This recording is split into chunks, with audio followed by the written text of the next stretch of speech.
திருச்சிற்றம்பலம்.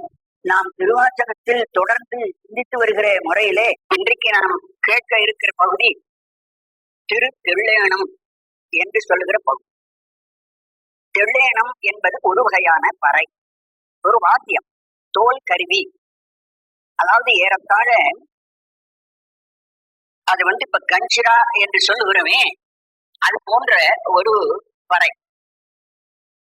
இறைவனுடைய நாமங்களை சொல்லிக் கொண்டிருக்கிற போது அந்த உணர்ச்சியை ஊட்டுவதற்காக இசைக்கருவிகளை கூட சேர்த்துக் கொள்வது வழக்கம். அந்த முறையில் தெள்ளேனம் என்று சொல்லுகிற பறையையும் கொட்டி அந்த இறைவனுடைய புகழை நாம் பாடுவோம் என்பதாக ஒரு 20 செய்யுட்களை அருள் செய்கிறார்கள் சுவாமிகள்.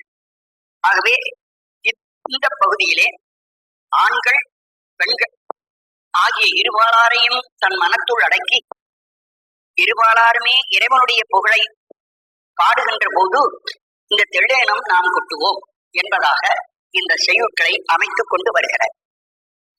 அந்த முறையில் முதலிலே இறைவனுடைய திருநாமத்தை சொல்லி நாம் தெள்ளேனம் கொட்டுவோம் என்பதை தெரிவிக்க வருகிறார். இறைவனுடைய திருநாமம் என்று சொல்வது எத்தனை என்று கேட்டால் அளவே கிடையாது அதற்கு. ஆகவே அளவில்லாத ஒரு பொருளை நாம் பொதுவாக ஒரு 1000 என்று சொல்வோம். மிகுதி என்ற பொருளுக்காக 1000 என்று சொல்வது வழக்கம். ஆனால் வேதங்களிலே இறைவனுடைய புகழாக சொல்லப்பட்டவற்றிலே எத்தனையோ திருநாமங்கள் இருக்கின்றன. அவைகளை எல்லாம் தொகுத்து 1000 திருநாமங்களாக ஆக்கி அவற்றை சகஸ்ரநாமம் என்ற பெயராலே வழங்குகிற ஒரு வழக்கு இருக்கிறது. அந்த 1000 நாமங்களை சொல்லி இறைவனை வழிபடுவது என்று வழக்கத்தில் இருக்கிறது.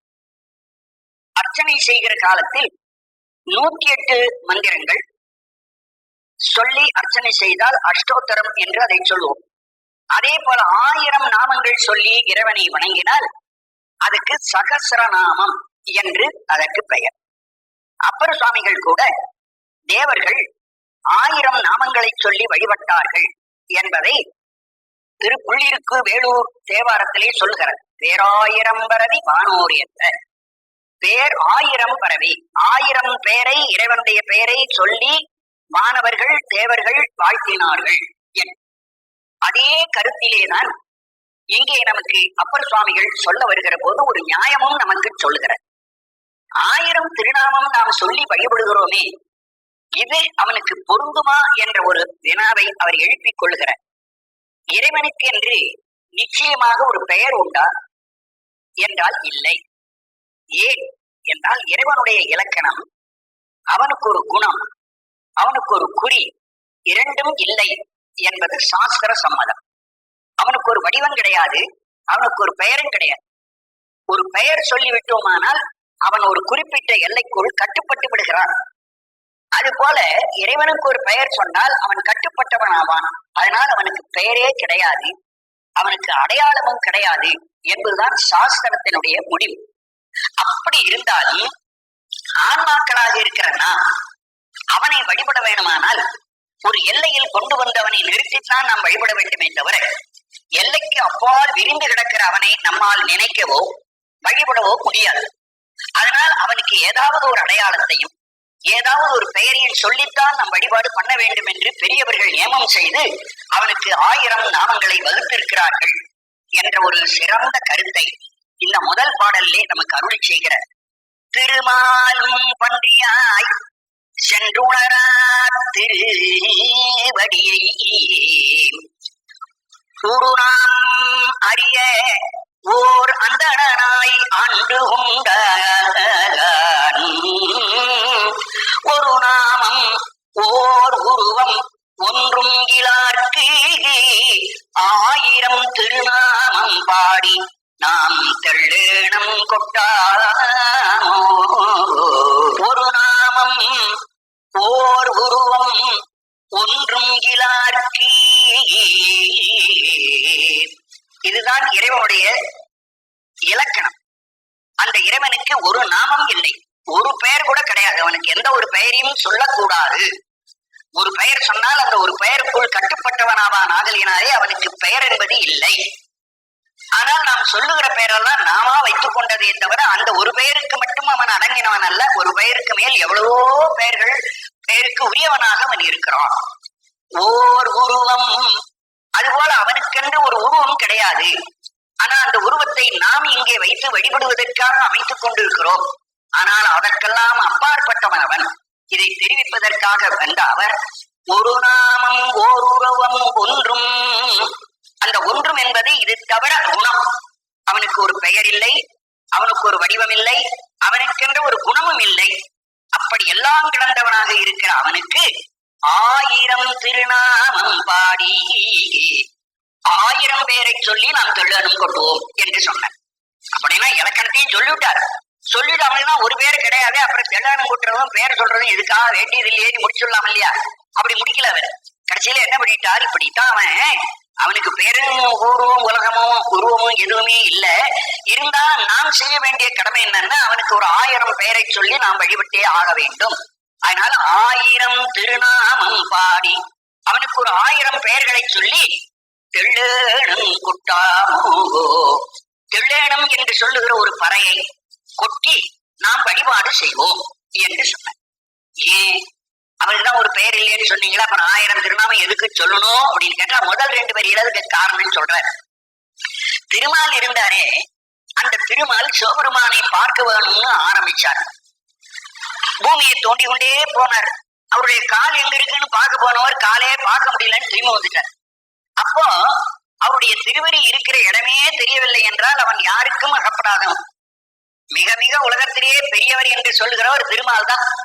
அப்பேற்பட்ட திருமாலாலும் இறைவன் பார்க்க முடியலன்னா திருவடி ஆகிய ஒன்றை காண மாட்டாத அளவுக்கு வடிவம் இறந்து இருக்கிறான் இறைவன். ஆனா அப்பேற்பட்ட இறைவன் மாணிக்க வாசகருக்கு என்ன பண்ணிவிட்டான், திருப்பெருந்துறையில சாதாரண ஒரு மனித ரூபத்துல அவருக்கு குருநாதனா வந்து காட்சி கொடுத்துட்டான். அது அடுத்த வரியில் சொல்ற குரு நாம் அறிய, திருமாலுக்கு காணப்படாதிருக்கிற அந்த திருவடியினுடைய உருவத்தை நாம் பார்க்க, அந்த திருவடி எனக்கு தெரிஞ்சு போச்சு. ஒரு நாம் அறிய ஓர் அந்தனாயி, ஒரு பிராமண கோலத்திலே வடிவம் எடுத்துக்கொண்டு வந்து ஆண்டு கொண்டான். அவன் என்னை ஆண்டு கொண்டு விட்டான். ஆகவே வடிவம் இல்லை. ஆனா ஒரு சமயத்துல எனக்கு வடிவத்தோடு வந்திருக்கிறான். அப்ப வடிவமே இல்லாத அவனை 1000 திருநாமம் சொல்லலாம். ஏன்னா ஒரு சதவை எனக்கு காட்சி கொடுக்கிற போது என்ன பண்ணிவிட்டான், வடிவத்தோடு வந்திருக்கான் இல்லையா? அப்போ ஒரு வடிவம் என்பது இல்லாவிட்டாலும் ஆட்கொள்ள வருகிற போது ஒரு வடிவம் எனக்கு இருக்கிறதுனால அந்த ஒரு வடிவத்தையாவது நான் சொல்லி வழிபடலாம் என்பதுதான் தத்துவம். அந்த தத்துவத்துக்கு தான் முதல்ல தன்னுடைய சொந்த வரலாற்றை சொல்லி நிரூபணம் பண்ணி அவனுக்கு பெயர் சொல்லலாம், அவனை ஒரு உருவத்தில் வழிபாடு பண்ணலாம். காரணம் என்னன்னா அவன் திருமாலால அறியப்படாதவனா இருந்தாலும் அடியேன் பொருட்டு அவன் உருவம் எடுத்து வந்து திருவடியை காட்டியிருக்கிறான். அப்ப ஒரு வடிவத்தோடு வந்தான் அல்லவா? அப்படி வந்த ஒரு உருவத்தை, நம்பொருட்டு வந்த ஒரு உருவத்தை நாம் நினைத்து வழிபடலாம், அது தவறில்லை என்பதாலே அதை சொல்றார் அடுத்த வரியிலே. ஒரு நாமம் ஒரு உருவம் ஒன்றுமிலார்க்கு 1000 திருநாமம் சொல்லி 1000 பேரை சொல்லி நாம் வழிபடுவோம் என்று சொன்னார்.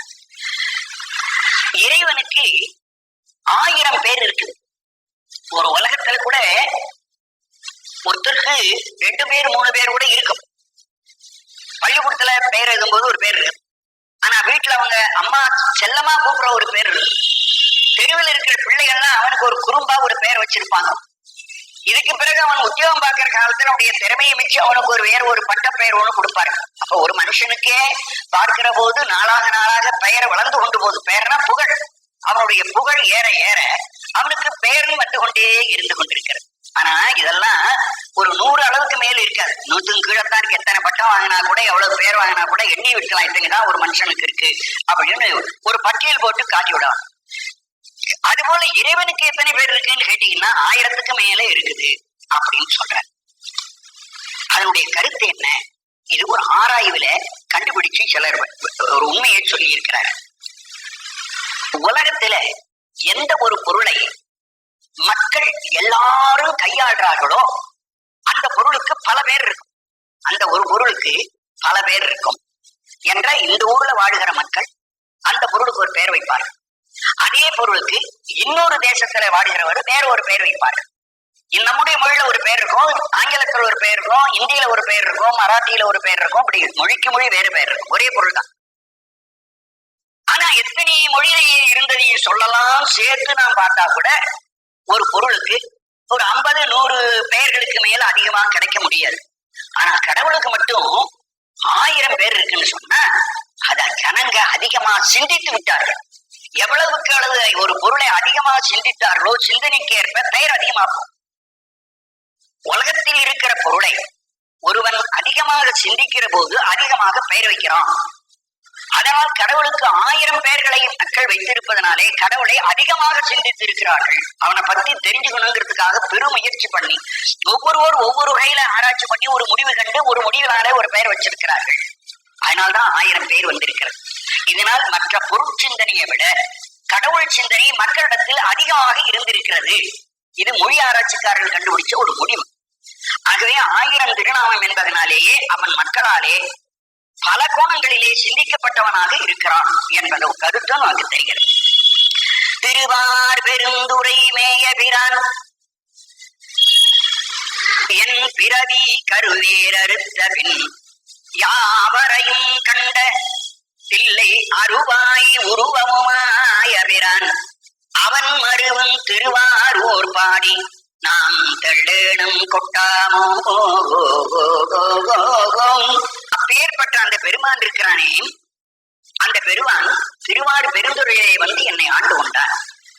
என்னுடைய பிறவியனுடைய வேரை அங்கே அறுத்திருக்கிறான் என்று தனக்கு கிடைத்த ஒரு அனுபவத்தை சொல்றார். திருவார் பெருந்துறை, பெருந்துறைக்கு ஒரு அடைமொழி திருன்னு சொன்னா கூட போறோம், திருப்பெருந்துறை. அதுக்கு திருவார் பெருந்துறை என்று சொல்றார். இந்த திருவார் திருவார் திரு இப்படி எல்லாம் பின்னாடி வளர்ந்து போச்சு. ஒரு அடைமொழி கூட போறோம், ஒன்றுக்கு மேல் 2, 3 என்று அடைமொழிகள் வளர்கின்றதற்காக ஒரு வளர்ச்சியை இந்த வரியில நாம் பார்க்கிறோம். அப்பேற்பட்ட திருப்பெருந்துறையிலே மேயபிரான் எழுந்தருளிய பெருமான். மேய என்றால் எழுந்தருளிய, தங்கி இருக்கிற, மேவிய தங்கி இருக்கிறன்னு பொருள். மேயபிரான் என் பிறவி கரு வேறறுத்த பின், என் பிறவிக்கரு என் பிறப்புக்கு காரணமாயிருந்த வினை. கரு என்பது மூலம், பிறப்புக்கு காரணம் எது? அவரவர் செய்த வினை. வினை ஒழிந்து விட்டால் பிறக்க வேண்டிய அவசியம் இல்லை. வினையை உண்டு கழிச்சு இருவினை ஒப்பு ஏற்பட்டு விட்டதானால் அப்புறம் அவருக்கு பிறவி கிடையாதுன்னு சைவ சித்தாந்தத்தினுடைய முடிவு. ஆகவே இவருடைய பிறவிக்கு காரணம் கருவாயிருந்த வினையை வேறறுத்தான் அந்த இறைவன். அறுத்தபின் யாவரையும் கண்டதில்லை. அதன் பிறகு இந்த உலகத்தில் நான் யாரையும் தனக்கு வேண்டியவரென்றோ வேண்டாதவரென்றோ உயர்ந்தவரென்றோ தாழ்ந்தவரென்றோ நான் எந்த விதமான ஒரு நோக்கத்திலும் யாரையும் நான் பார்க்கவில்லை. இந்த உலகத்தில் உள்ள மக்களை மக்களாக பார்க்கவில்லை, அத்தனை மக்களையும் இறைவனாக பார்த்தேன் என்பது. யாவரையும் கண்டதில்லை என்றால் நான் யாவரையுமே மனித நோக்கத்தோடு பார்க்கவில்லை, அதற்கு அப்பாற்பட்ட இறைவனாகவே ஒவ்வொருவரையும் நான் பார்க்கிறேன் என்றவர் சொல்றார். எல்லா பொருளையும் இறைவனாக காண்கின்ற ஒரு காட்சி இருக்கே, அது இந்த ஞானிகளுக்குத்தான் உண்டான். எந்த பொருளை பார்த்தாலும் அது அவர்களுக்கு சிவமாகவே தெரியும். எல்லாம் இறைவனாக தோன்றுகின்ற ஒரு நிலை. கருவேரறுத்தபின் யாவரையும் கண்டதில்லை, அருவாய் உருவமுமாய் ஆயபிரான். அவன் அருவமாகவும் இருக்கிறான், உருவமாகவும் இருக்கிறான். அரு என்பது அவன் தொடக்கத்துல பரநிலையில இருக்கிற போது அரு என்ற வடிவம், அதாவது ஒரு உருவமே இல்லா வடிவமே இல்லாது இருக்கிற நிலை இருக்கு, அது அரு வடிவம்ங்கிறோம். அவனே உருவமும் உடையவனாக ஒரு உலகத்தை இயக்குவதற்காக அந்த அருவத்திலிருந்து அரு உருவமாகி சிவலிங்கம் மொத்தமாக சதாசிவம் என்ற நிலைக்கு வந்து அப்புறம் சதாசிவத்திலிருந்து மாகேஸ்வரம் ஸ்ரீகண்டருத்தரர் என்ற நிலையெல்லாம் எடுத்துக்கொண்டு வரார். இப்ப ஸ்ரீகண்டருத்தர் தான் இந்த உலகங்களை எல்லாவற்றையும் இயக்குகிற பெரிய கடவுளாக இறைவனாலே நியமிக்கப்பட்டிருக்கிறார். அவர் கைலாயத்தில் இருக்கிறார் என்பது நம்முடைய மதத்தினுடைய கொள்கை. அந்த ஸ்ரீகண்டருத்தர் உருவம் உள்ளவர், கண்ணு காது கை கால் எல்லா விதமான உறுப்பும் அவருக்கு இருக்கு. அதனால அவர் உருவம் திருமேனி உடையவர். உருவமாய் ஆயபிரான், ஆகவே அருவமாகவும் உருவமாக இருக்கிற அந்த கடவுள். அவன் மருவும் திருவாரூர் பாடி, அவன் எழுந்தருளி இருக்கிற திருவாரூரையும் பாடுவோம். அப்போ இவர் திருப்பெருந்துறையை விட்டு திருப்பெருந்துறையிலிருந்து பல ஊர்களை தரிசனம் பண்ணி கொண்டு வந்திருக்கிறார். அப்ப பல ஊர்களை வருகிற போது பாடுகிற காலத்தில் தான் தரிசனம் பண்ண எந்த ஊர் அப்பொழுது ஞாபகம் வருதோ அந்த ஊரையும் தன்னுடைய பாட்டுல இங்க இணைச்சிடுவார். இப்படி பாடிக்கொண்டே வர்ற போது அவருக்கு திருவாரூர் ஞாபகம் வந்திருக்குது. அதனாலே திருவாரூரையும் பாடுவோம். அவன் எழுந்தருளிக்கிற திருப்பெருந்துறை எப்படி பாடுறோமோ அது போல நாம் திருவாரூரையும் பாடி தெள்ளேனம் கொட்டாமோ, தெள்ளேனம் என்று சொல்லுகிற பறையை நாம் முழக்குவோமாக என்று சொன்னார். அரிக்கும் பிரமற்கும் அல்லாத தேவர்கட்கும் தெரிக்கும் படித்தன்றி நின்ற சிவம் வந்து நம்மை உருக்கும் பணி கொள்ளும் என்பது கேட்டு உலகமெல்லாம் சிரிக்கும் திறம்பாடி தெள்ளனும் கொட்டாமோ. இவர் பல ஊரை சுற்றி கொண்டு சிதம்பரத்திலே வந்து தங்கியிருக்கார். சிதம்பரத்திலே வடகிழக்கு திசையிலே ஒரு பெரிய ஒரு திடலா இருந்த இடத்திலே ஒரு பர்ணசாலை, ஒரு சின்ன குடிசை மாதிரி போட்டுக்கொண்டு தங்கினார். அந்த இடத்துக்கே திருப்பெருந்துறைன்னு ஒரு பேர் வச்சார். அங்கே தான் எடுத்துக்கொண்டு போய் ஒரு சிவலிங்கம் போலவே அங்க ஒரு பீடம் ஒன்று செய்து அதுல 2 பாதங்களை வைத்து வழிபாடு செய்து கொண்டிருக்கிறார். அப்படி செய்து கொண்டிருக்கும் போது இவர் ஒரு ஞானியா இருக்காரே, ஒரு போய் பார்ப்போம் என்று அந்த ஊர்ல இருந்த மக்கள் எல்லாம் போய் பார்த்திருக்கிறார்கள். ஐயா, நீங்கள் எந்த ஊர், யார் அப்படின்லாம் கேட்கிறார். அது மாதிரி மதுரைக்கு பக்கத்துல திருவாத ஊர், திருப்பெருந்துறைக்கு வந்தேன். அப்போ இறைவன் என்னை வந்து ஆட்கொண்டு என்னை இந்த நிலைக்கு ஆளாக்கி இருக்கிறார் அப்படின்னு அவர் சொன்னார். சொன்ன உடனே அது கேட்டவர்களுக்கு நம்பிக்கை இல்லை. என்னமோ இவர் வந்து சாமியை பார்த்தாருன்னு சொல்றாரு, நாமெல்லாம் பாக்குறோம், நமக்கெல்லாம் சாமியை தெரியல, என்ன பைத்தியக்காரன் இவன் சாமியை பார்த்தேன்னு சொல்றானே, இவன் ஏதோ பெணாத்தனான் என்று பார்த்து மற்றவங்க எல்லாம் பரியாசம் பண்ணி இருக்கிறார். இவரை ஏளனம் பண்ணி இருக்கிறார். அதை அவர் சொல்றார், இந்த பாட்டில் சொல்றார்.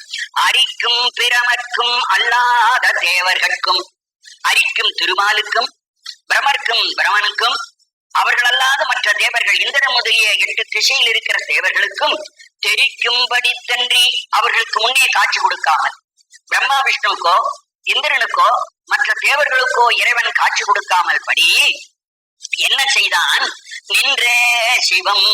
அப்படி அவர்களுக்கு அகப்படாதிருந்த அதே சிவபெருமான் திருப்பெருந்துறையில ஒரு குருநாதராக வந்தார். சிவம் வந்து அந்த சிவமானது திருப்பெருந்துறைக்கு வந்தது.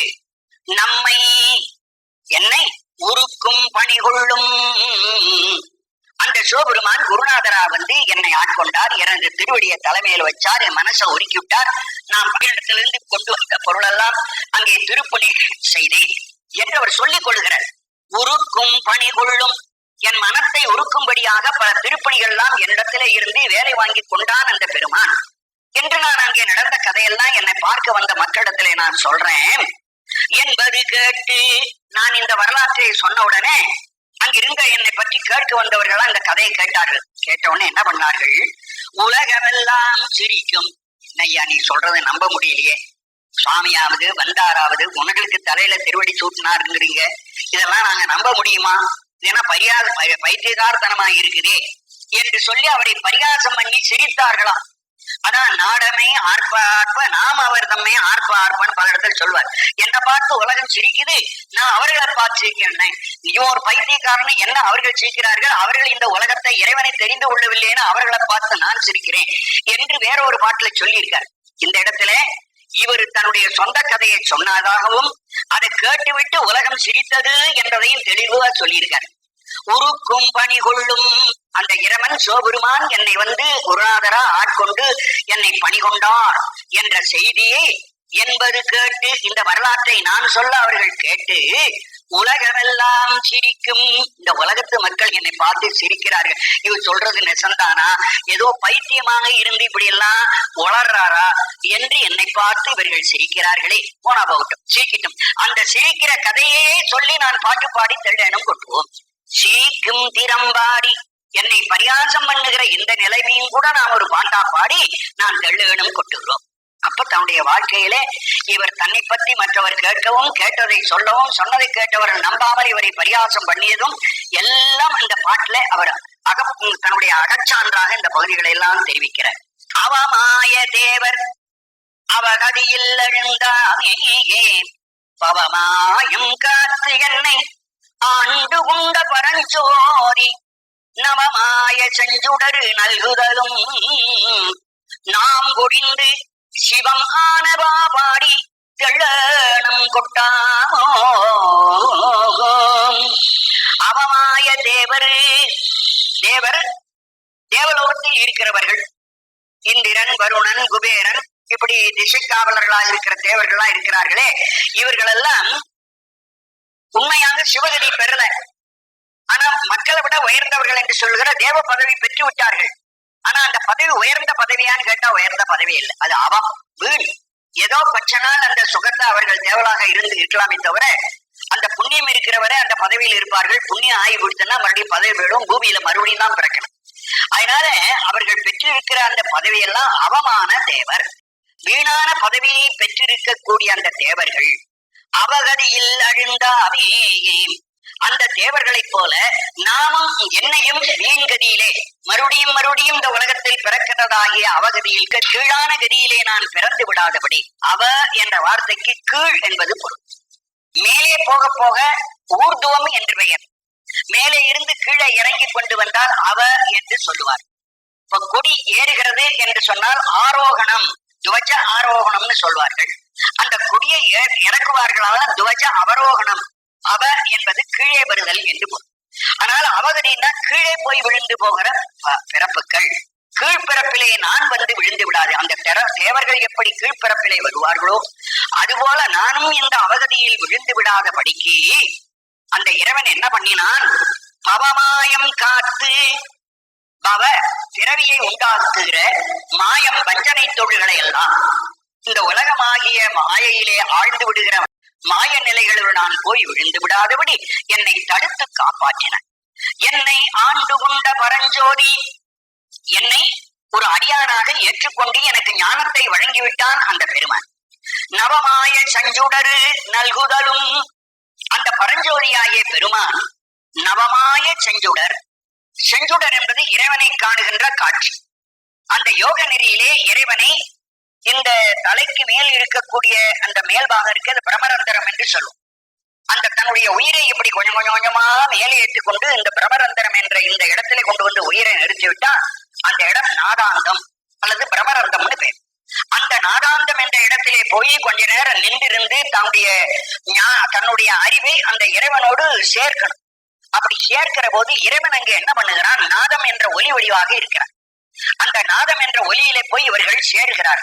நாதத்தினுடைய ஆரம்ப இடம் 4 விதமான வாக்கிலே சூக்குமை என்று சொல்லுகிற வாக்கு. சூக்குமை, மத்திமை, சூக்குமை, பைசந்தி, மத்திமை, அப்புறம் வைகரி என்று வரும். வைகரிங்கிறது இப்ப நான் பேசிட்டு இருக்கிற தெளிவான பேச்சு இருக்கே அது. இந்த சூக்குமை என்பது ரொம்ப நுணுக்கமா இருக்கும். அதுல மொழி கிடையாது, வார்த்தை கிடையாது, ஒரு பதம் கிடையாது, ஒண்ணும் இல்லை. ஆனா அவங்க என்ன எல்லாம் நினைப்பு மாத்திரமாக இருக்கும். அந்த நாளாந்தம் என்று சொல்லுகிற இடத்துல அந்த உயிரை போய் அந்த சூக்குமை என்ற வாக்கிலே இவர்கள் போய் ஒட்டுவார்கள். அப்படி ஒட்டும் போது நாதத்தினுடைய மேல் இடத்துக்கு போய் விட்டார். அப்படி மேலிடத்துல போகும்போது இறைவன் அந்த சூக்குமை வாக்கு வழியாக அங்கே போய் நின்றவருக்கு இறைவன் கொஞ்சம் அறிவை கொடுக்கிறார். அந்த அறிவை கொடுத்து உணர்கின்ற காலத்திலே நாதத்துக்கு அப்பால் இருக்கிற இறைவனை அவர்கள் பார்க்கிறார். அதான் நாதாந்த காட்சி. அந்த நாதாந்த காட்சியை காண்கிறவர்கள் யோகிகள். அதுக்கப்புறம் அங்கேயும் இறைவன் அவன் நின்று விடவில்லை. அதுக்கு பிறகு அங்கிருந்து அவர்கள் ஒரு 12 படி ஏறி போகும். 12 அங்கலம், ஒவ்வொரு இடத்துக்கும் ஒரு படி இருக்கு. 12 இடங்களை தாண்டி 12வது இடத்துக்கு போனா துவாதசாந்தம், 12க்கு அப்பாற்பட்ட இடம். அந்த இடத்துக்கு போனதான் உண்மையான கடவுளை பார்க்க வேண்டிய இடம். அந்த இடத்துக்கு போட்டா ஜோதிஸ்வரூபமாக இறைவனை அந்த ஞானிகள் பார்க்கிறார்கள், யோகிகள் பார்க்கிறார்கள். அப்போ சுடர், ஒரு விளக்கு ஒண்ணு எரிகிறது மாதிரி ஒரு பெரும் வெளிச்சம் தான் அவர்களுக்கு தெரியும். வேறு எதுவுமே தெரியாது. அவ்வளவு அறிவு, ஞானத்தினுடைய ஒரு பிரகாசம். அந்த பிரகாசமானது இப்ப விளக்குல எண்ணெய் ஊற்றி திரி போட்டு எரியுத அந்த மாதிரி விளக்கினாலே வருகிற ஒளி அல்ல, அது அறிவு ஒளி. அந்த அறிவு ஒளி இருக்கிறதே, அந்த அறிவு ஒளிக்கு தான் ஞான பிரகாசம் என்ற பெயர் வைக்கிறோம். அந்த பிரகாசம் இருக்க அதுக்கு எண்ணெய் போட்டு திரி போட்டு அதுல வேற ஒரு நெருப்பு வச்சு கிழிச்சு வச்சு தூண்டி ஏத்துறமே, அது மாதிரி ஏற்றப்பட்டது அல்ல. இன்னொரு முயற்சியினாலே ஏற்றப்படுகிறது விளக்கு. விளக்கு தானா எரியாது, ஒன்றினாலே கொளுத்தி விட்டால் அப்படி எரியும். ஆகவே இன்னொன்றினால் தான் எரியுமே தவிர தான் எரியாது. தானே எரியாதனாலே அது சுயம் பிரகாசம் கொடுப்பதில்லை, இன்னொன்றினுடைய தொடர்ச்சியினாலே பிரகாசம் கொடுக்கும். ஆனா ஆண்டவன் இருக்கிற விளக்கு இருக்க அது சுயமா பிரகாசம் கொடுக்கும். இன்னொருத்தர் வந்து ஏற்றி வைக்க வேண்டியில்லை. அங்க இருக்கிற விளக்க தானே ஒளிவிட்டு கொண்டிருக்கிறதே தவிர இன்னொருத்தர் ஒளிவிட வேண்டிய அவசியம் இல்லாதது. அப்படி ஒளிவிட வேண்டிய அவசியம் இல்லாது இருக்கிறதுனால்தான் இறைவனுக்கு சுயம் பிரகாசம், சிவப்பிரகாசம், ஞான பிரகாசம் என்றெல்லாம் பெயர் வைக்கிறது. இதெல்லாம் ஒண்ணுதான். ஞான பிரகாசம் அங்க அறிவே ஒளி, சுயம் பிரகாசம்னா தானே ஒளித்துக் கொண்டிருக்கிறான். இன்னொருத்தன் வந்து ஏற்றி வச்சது அல்ல, சுயம் தானாகவே பிரகாசித்துக் கொண்டிருக்கிறார். அதே சிவப்பிரகாசம், சிவனாக பிரகாசிக்கிறான். அந்த தொடரைத்தான் செழுஞ்சுடர். அதை சொல்றார் நவமாய செஞ்சுடரு. நவம் என்றால் புதுமையாக காண வேண்டிய ஒரு காட்சி. அப்படி புதுசு புத்தம் புதிதாக இருக்கக்கூடிய அந்த ஞான ஒளியை இவர் கண்டா அந்த ஞான ஒளியை போய் இறைவன் யோகா நிலையினாலே குருநாதராய் வந்தவர் மாணிக்க வாசகருக்கு தொட்டி காட்டி விட்டார். துவாதசாந்தத்துல இருக்கக்கூடிய செடுஞ்சுடரை அவருக்கு காட்டிவிட்டார். நவமாய செஞ்சுடர் நல்குதலும், அந்த சுடரை இறைவன் எனக்கு கொடுத்தான். குருநாதரா வந்து எனக்கு காணுகின்ற காட்சியை கொடுத்தான், ஞானம் கொடுத்துச்சு. ஞானம் கொடுத்ததோ இல்லையோ இவருக்கு என்ன ஆச்சு? அப்ப சொல்றார், அப்போ எனக்கு என்ன ஆச்சு? நாம் ஒழிந்து, நாம் என்று சொல்லுகிற தன்மை என்னிடத்தில் இல்லாமல் போய்விட்டது.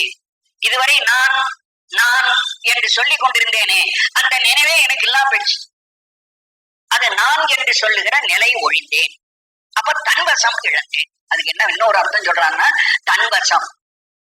இதுவரை நான் செய்யறேன், நான் தான் படிக்கிறேன், நான் சாப்பிடுறேன், நான் வேலை செய்யறேன், என்னால்தான் நடக்குது அப்படின்னு ஒவ்வொன்றையும் மனுஷன் நினைச்சுக்கிட்டே இருக்கிறான். ஆனா இத்தனைக்கு இறைவன் துணை இருக்கிறாங்கிறது இவனுக்கு தெரியறது இல்லை. ஏதோ கொஞ்சம் அனுபவப்பட்டு வந்தவங்க என்ன பண்றாங்க, அவன் துணை இருக்கிறான், நான் செய்யறோம். அப்போ அவன் துணை இருக்கிறான், நான் செய்யறேன் இருக்கும். அப்ப நான் செய்யறேங்கிறது இன்னும் விடல. அப்போ இறைவன் துணை செய்கிறான் என்பது மட்டுமே தெரிஞ்சு நான் செய்கிறேன் என்பதை எப்ப மறக்கிறாங்களோ அதான் நாம் ஒழிதல் என்று சொல்ற. அந்த நாம் ஒழிந்து போக வேண்டும். அந்த நாம் என்பதே இல்லாமல் சிவமான, அப்போ சிவம் என்று சொல்லுகிற ஒரு பொருளாக நான் மாறிப்போகிறேன். ஆன்மாவாயிருந்த நான், ஆன்மா என்று சொல்லுகிற தன்னிணைப்பும் இல்லாமல் சிவம் என்ற ஒரு பொருளை மட்டும் அங்கே பார்க்கிறோம். அந்த சிவம் என்ற ஒரே ஒரு பொருள் மயமாக நாமே மாறி போகிறோம். அதான் கடைசி நிலை. அதான் இறைவனோடு ஒன்றுகின்ற அந்த பேரின்பத்தினுடைய நெருக்கம். இது சமாதி என்று சொல்லுகிற நிலையில ஒரு யோகத்திலிருந்து தெரிந்து கொள்ள வேண்டிய கடைசி கட்டம். அந்த கட்டம் இவருக்கு தெரிஞ்சு போச்சு. அதை சொல்றார், நாம் ஒழிந்து சிவம் ஆனவா பாடி, நான் சிவமாக ஆகினேன். பல இடத்துல சொல்லுவார், சித்தம் சிவமாக்கி நான் சிவமயமாக மாறி போனேன் என்றெல்லாம் பல இடத்துல சொல்றாரே. அதனுடைய நோக்கம் என்னவென்றா, ஆத்மா என்று சொல்லுகிற நாம் என்ற தன்மையை கட்டு இறைவனை மட்டும் அவர்கள் தெரிந்து கொள்ளுகின்ற ஒரு கடைசி நிலை. இதைத்தான் சும்மா இருக்கின்ற திறம் என்று நம்முடைய பெரியவர்கள் சொல்றார். சும்மா இருக்கின்ற தரமறிதுதான். சும்மா இருத்தல் என்றால் நான் நான் என்று உளறிக்கொண்டே இருக்கிறமே, இந்த நிலை அத்து போய் அது இல்லாமல் போய் விடுகிறதுக்கு பாருங்க, அதான் சும்மா இருத்தல். அப்போ இறைவன் ஒருத்தனையே கண்டு கொண்டு இருக்கிறது. நான் வேறு நீ வேறு எனாது இருக்கும் நிலை அப்படின்னு சொல்வார் தாய்மானவர்.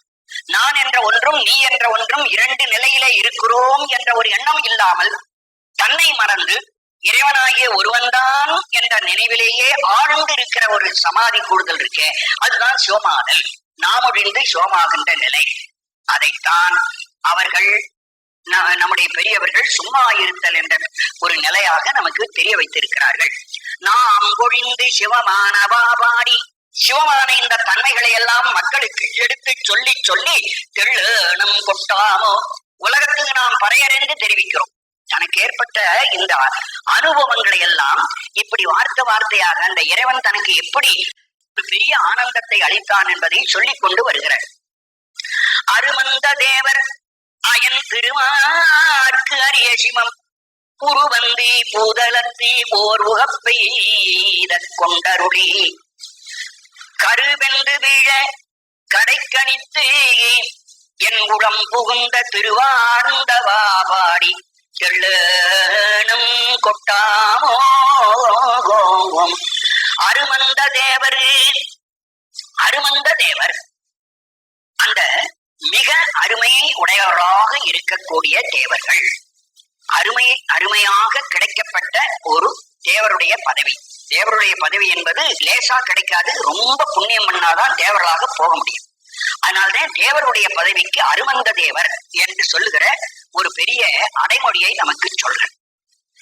அயன் திருமார்க்கு அந்த தேவர்களும் தேவர்களுக்கு மேலாகி சிவம் அருமைப்பாருடைய தேவர்கள் பிரம்மதேவன் திருமால் இத்தனை பேருக்கும் கண்டறிய முடியாததாக இருக்கிற அந்த சிவபரம் உரு வந்து அவர் ஒரு உரு கொண்டு வந்தார்.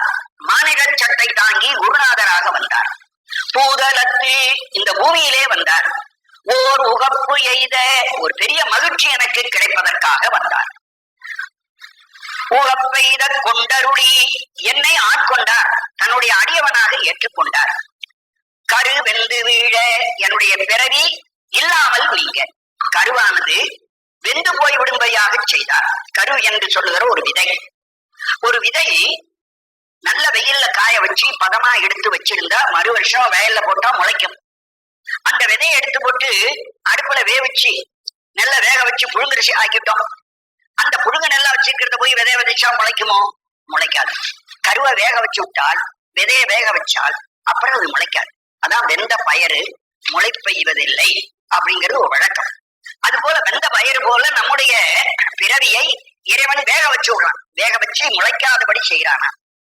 கரு வெந்து வீழ நம்முடைய பிறவியும் வெந்து இனி அது மேல் திரும்ப முளைக்காதபடி செய்து கடைக்கணித்து நமக்கென்று ஒரு தனி அனுக்கிரகம் செய்து என் உளம் புகந்த திருவார்ந்தவாடி என் உள்ளத்துக்குள்ளே அவன் புகுந்து விட்டான். இவ்வளவும் செய்து அவன் என் உள்ளத்துக்குள்ளே புகுந்திருக்கிறான். புகுந்திருக்கிற திருவார்ந்தவா தெய்வத்தன்மை பொருந்திய அந்த வரலாற்றை பாடி நான் திரும்ப திரும்ப சொல்லுகிறேன். அதை சொல்லி சொல்லி நான் தெள்ளனம் கொட்டுவோம் என்பதான் இந்த பாட்டிலே தன்னுடைய அனுபவத்தை தான் இதெல்லாம் சொல்லி கொண்டு வருகிறார். அதனால்தான் இந்த தெள்ளனத்தின் கீழ் ஒரு குறிப்பு எழுதினார்கள். சிவனோடு அடைவு. அடைவுனா நெருக்கம். சிவனும் தானும் ஒன்றாகி போகிற நெருக்கம் அடைஞ்சுடுறது. அந்த இறைவனத்திலேயே தானும் இறைவனாக ஒடுங்கி சேர்ந்து விடுகிற ஒரு நிலை. அந்த சிவனோடு அடைந்த நிலையத்தான் ஒவ்வொரு பாட்டிலும் எப்படித்தான் நெருங்கி போனேன் என்பதை தெரிவித்துக் கொண்டே வர. அரையாடு நாகம் அசைத்த பிரான் அவனியின் மேல் வரையாடு மங்கை தன் பங்கொடும் வந்து ஆண்ட தினம். அரை ஆடு நாகம், அரை இடுப்பு, இடுப்பிலே ஆடிக்கொண்டிருக்கிற நாகம் பாம்பு. சிவபெருமான் இடுப்பிலே கூட ஒரு பாம்பு கட்டியிருக்கிறார். தலையிலே பாம்பு, கையிலே கங்கணமாக பாம்பு, இடுப்பிலே பாம்பு, காலில் சிலம்பு மாதிரி பாம்பு, தன்னுடைய உருவம் முழுவதிலுமே பாம்பை அணிந்து கொண்டிருக்கிறவன் இறைவன். அதில் இடுப்பிலே கட்டிய பாம்பை அடிக்கடி சொல்லுவார்கள். இடுப்பிலே ஒரு பாம்பு கொண்டு கட்டியிருக்கிறான். அது ஏன் அப்படி சொல்லுகிறார்கள் என்று சொன்னால், மனிதனுடைய அந்த இடுப்புக்கு அடி பாகத்துலதான் மூலாதாரம் என்ற ஒரு இடம் இருக்கிறது. அந்த மூலாதாரத்துல குண்டலினி என்ற ஒரு சக்தி இருக்கிறது. அந்த குண்டலினிங்கிற சக்தி ஒரு பாம்பு வடிவமாக இருக்கிறது.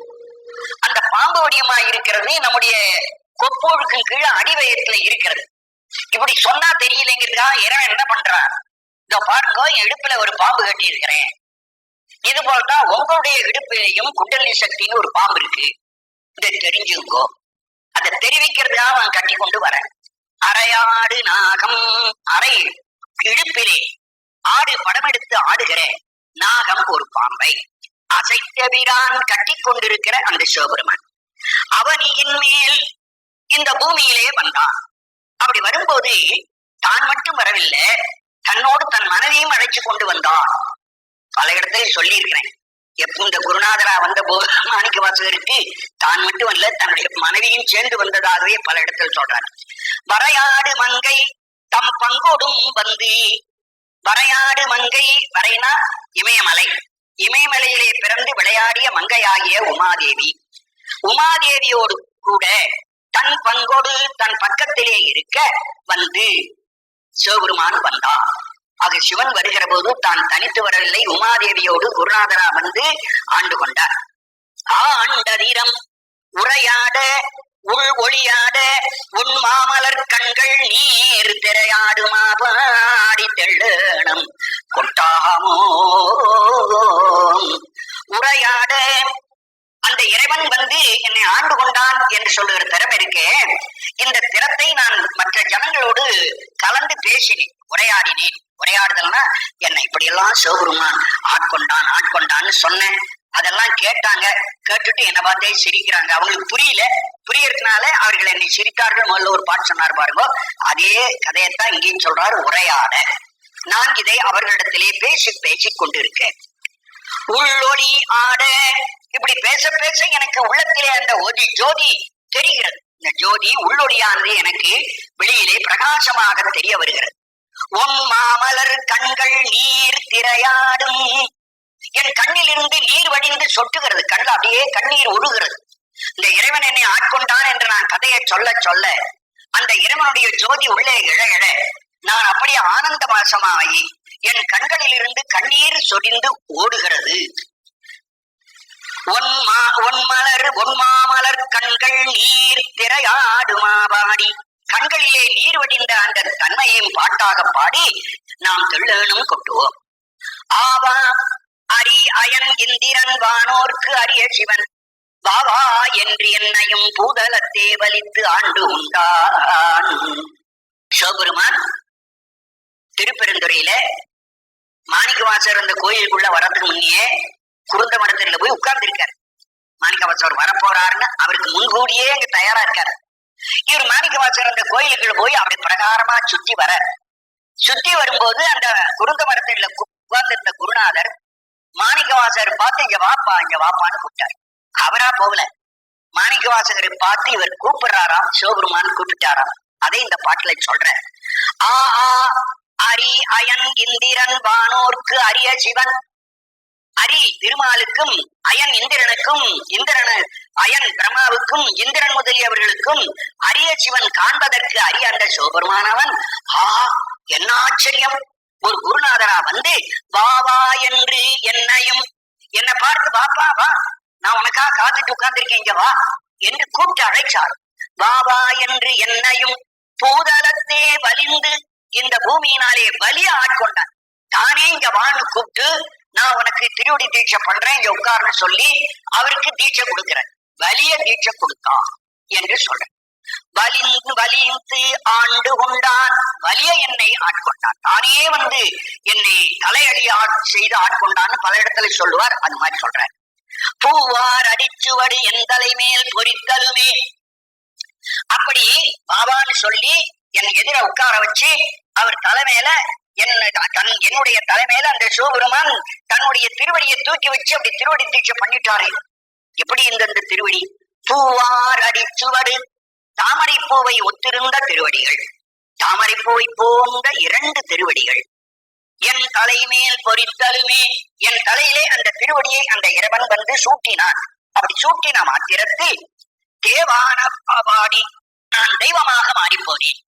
மனிதனாக இருந்த நான் அந்த குருநாதர் என்னை வா என்று கூப்பிட்டு எதிரே உட்கார வைத்து தன் திருவடியை தலைமையில வச்சு தீட்சை பண்ணினார் பாருங்க. உடனே நான் தெய்வத்தன்மை உடையவனாக மாறினேன். அப்படின்னா அர்த்தம், அந்த இறைவன் ஞானத்தை புகுத்தனார் பாருங்க. திருவடியை வச்ச உடனே ஞானம் அவருக்கு உண்டாகும். இந்த இடத்துலதான் என்ன இருக்குன்னு சொன்ன, நாதத்தினுடைய முடிந்த இடம் நாதாந்தம். அந்த இடத்துல திருவடி வைக்கிறான். திருவடி தான் இறைவனுடைய ஞானம் இருக்கிற இடம். ஆகவே அந்த திருவடியினுடைய தலையினுடைய கடைசி இடம் நாதத்தின் முடிவு. அதுக்கு மேல இறைவனுடைய ஞானமாகிய திருவடியை அப்படி பதியும் போது அந்த திருவடி ஷாக் அடிக்கிறது மாதிரி உள்ள ஏறி இவரையே தெய்வத்தன்மை உடையதாக ஆக்கி விடுகிறது. அப்படி தேவான பாடி நான் தெய்வமான தரத்தை இந்த பதியத்திலே பாடலாக பாடி தெளனும் நாம் கொட்டுவோம் என்று சொன்னார். அப்ப இறைவன் தன்னை வா என்று கூப்பிட்டார் என்ற செய்தி, உடனே திருவடி சூட்டினார் என்ற செய்தி, இவருக்கு தெய்வத்தன்மை ஒன்று கிடைக்கும். அந்த தெய்வத்தன்மைன்னா என்ன, அதை கொஞ்சம் புரியணும். தேவர்கள்னு சொல்றமே, அந்த வார்த்தையினுடைய அர்த்தம் என்னன்னா, தே என்பது தேஜஸ், ஒளி. அந்த தேவர்கள் இங்க வருவார்களானால் அவங்க உடம்பு பளபளபளன்று ஒளி வீசும். இருட்டா இருந்தா கூட இருட்டுல ஒரு அந்த தேவர்கள் வந்தா அந்த இடம் முழுக்க வெளிச்சமா விடும். அவங்க உடம்புல இருந்த ஒரு ஒளி பிரகாசம் வரும். இப்ப மாணிக்க மாசருக்கு இறைவன் திருவடி சூட்டின உடனே இவருடைய உடம்பும் ஒளிமயமாக ஆகிவிட்டது. இவர் உடம்பிலையும் ஒளி வீச ஆரம்பிக்கிறது. தேவர்களுடைய உடம்பிலே எப்படி பிரகாசம் வெளிவருமோ அதுபோல மாணிக்க மாசர் உடம்பிலிருந்து ஒரு பிரகாசம் வெளிப்பட ஆரம்பித்தது.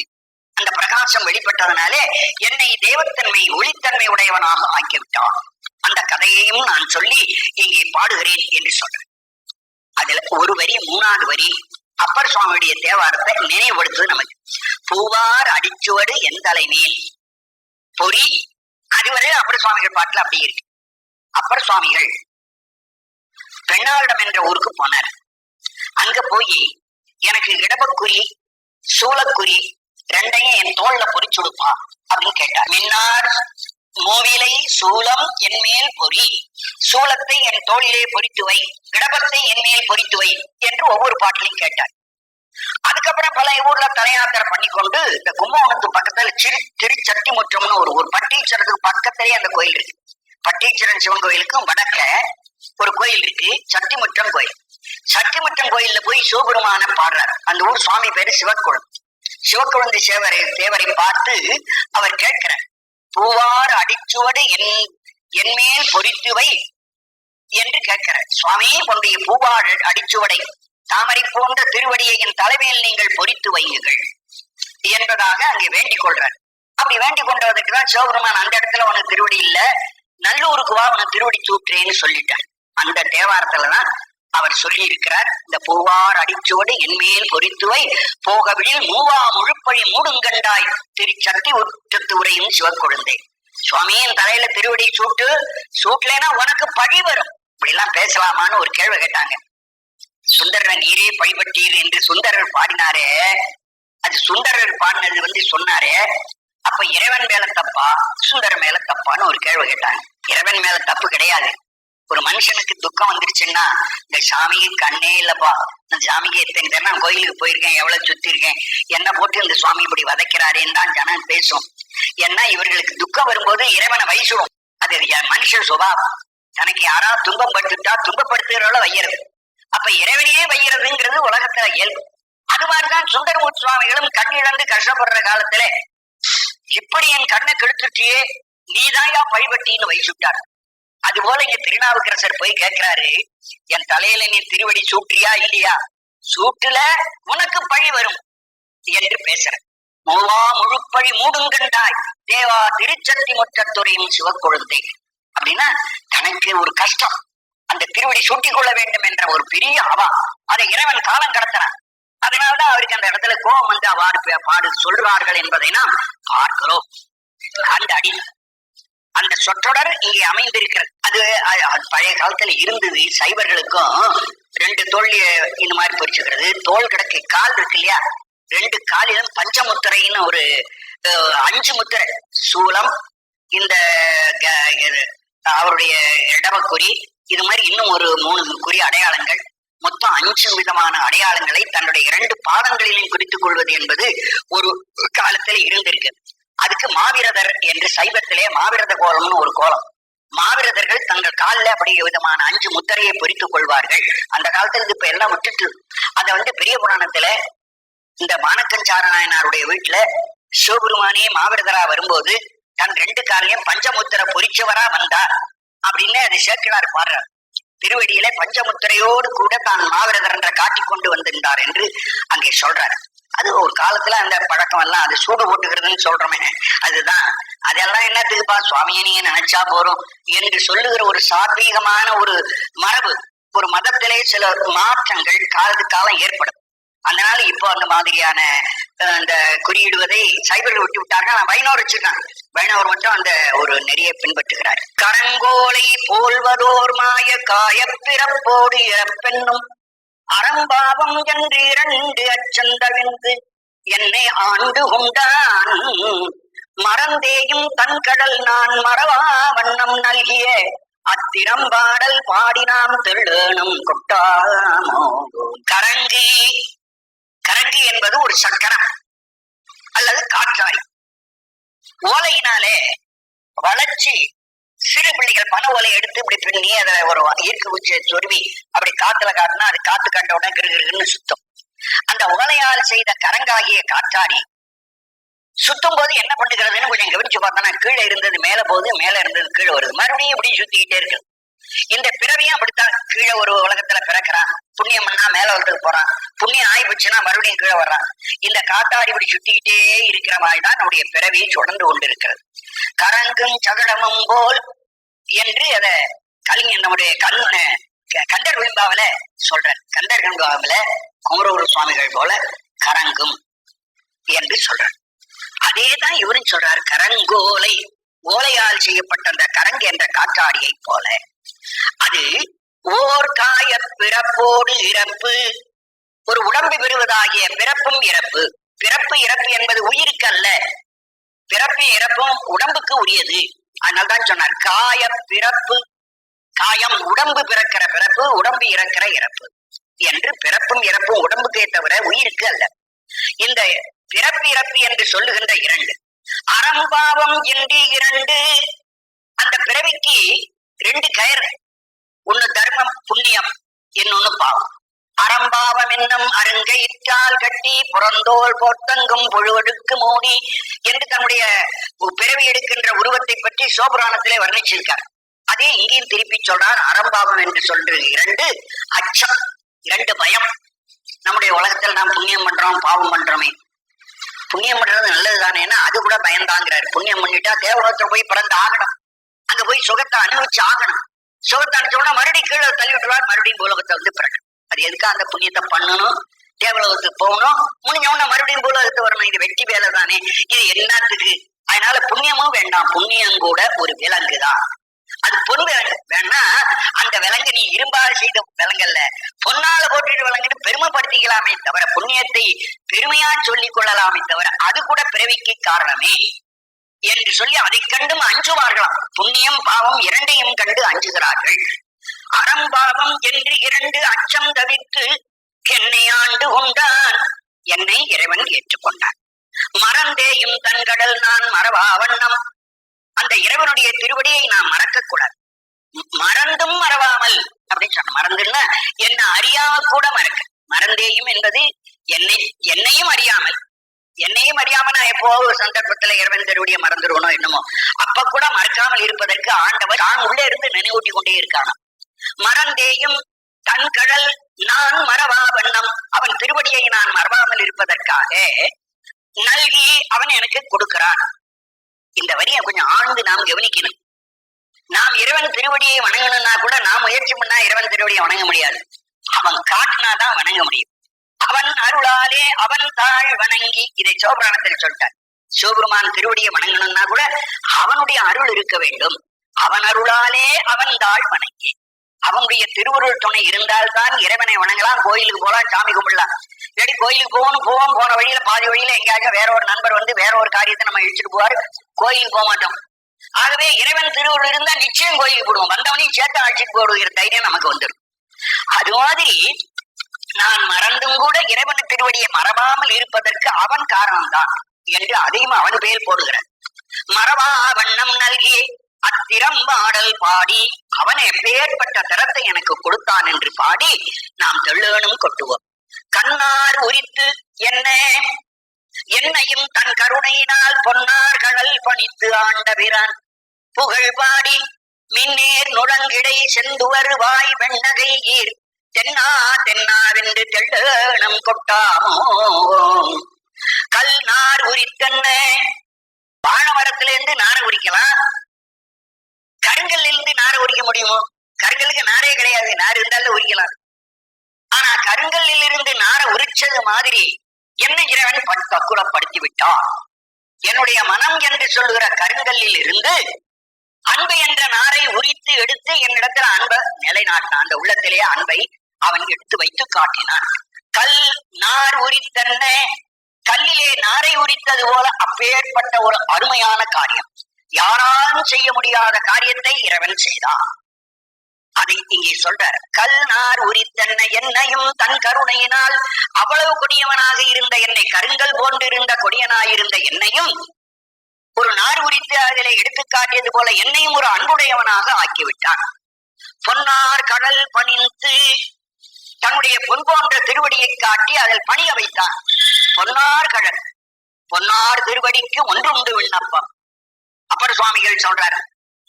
அந்த அமைப்பு இங்கே வந்து நிக்கிறத பார்க்க, பொன்னார் கடல் பணித்து அந்த திருவடியை வணங்க வைத்து ஆண்டபிரான் என்னை ஆட்கொண்ட பெருமான் புகழ் பாடி அவனுடைய புகழை நாம் பாடுவோம். மின்னேர் முடங்கிடை சென்று வருவாய் விண்ணகையீர், மின்னேர் மின்னலை ஒத்து விளங்குகிற முடங்கு இடை, மெலிந்த இடை, இடுப்புக்கு மின்னல் ஓமை, மின்னல் போன்ற இடுப்பை உடைய செந்துவர் வாய், சிவந்த பவளம் போன்ற வாய், துவர்னா பவளம், சிவந்த பவளத்தை போன்ற வாயையும் உடைய, வெண்ணகை வெண்மையான பற்களையும் உடைய, வெண்ணகையீர் பெண்களே. ஆகவே மின்னல் போன்ற இடுப்பையும் சிவந்த பவளம் போன்ற வாயும் வெண்மையான பற்களையும் உடைய பெண்களே என்று பெண்களை இங்கே விடுக்கிற. பெண்களே தென்னா தென்னா என்று அந்த பெருமனை நாம் எப்படி சொல்லணும்? தென்னா, தென்னாட்டவனே தன்னாட்டவனே தன்னாட்டவனே என்று திரும்ப திரும்ப சொல்லி அவனை தெள்ளனு கொட்டுவான். தெள்ளனு கொட்டுற போது தென்னா தன்னா தன்னா தன தன தன தன்னன் அப்படின்னு போறப்பல அந்த ஜதியும் வச்சுக்கலாம். தென்னா தென்னாங்கிறது அந்த மேளக்காரன் மேளை அடிப்பதற்குன்னு ஒரு ஜதி கட்டுகிறான். அந்த ஒரு சொற்கட்டுன்னு பேரு. மிருதங்க வாசிக்கிறனும் அப்படித்தான். சார் கூட கொஞ்சம் மிருதங்களா வாசிச்சாங்க.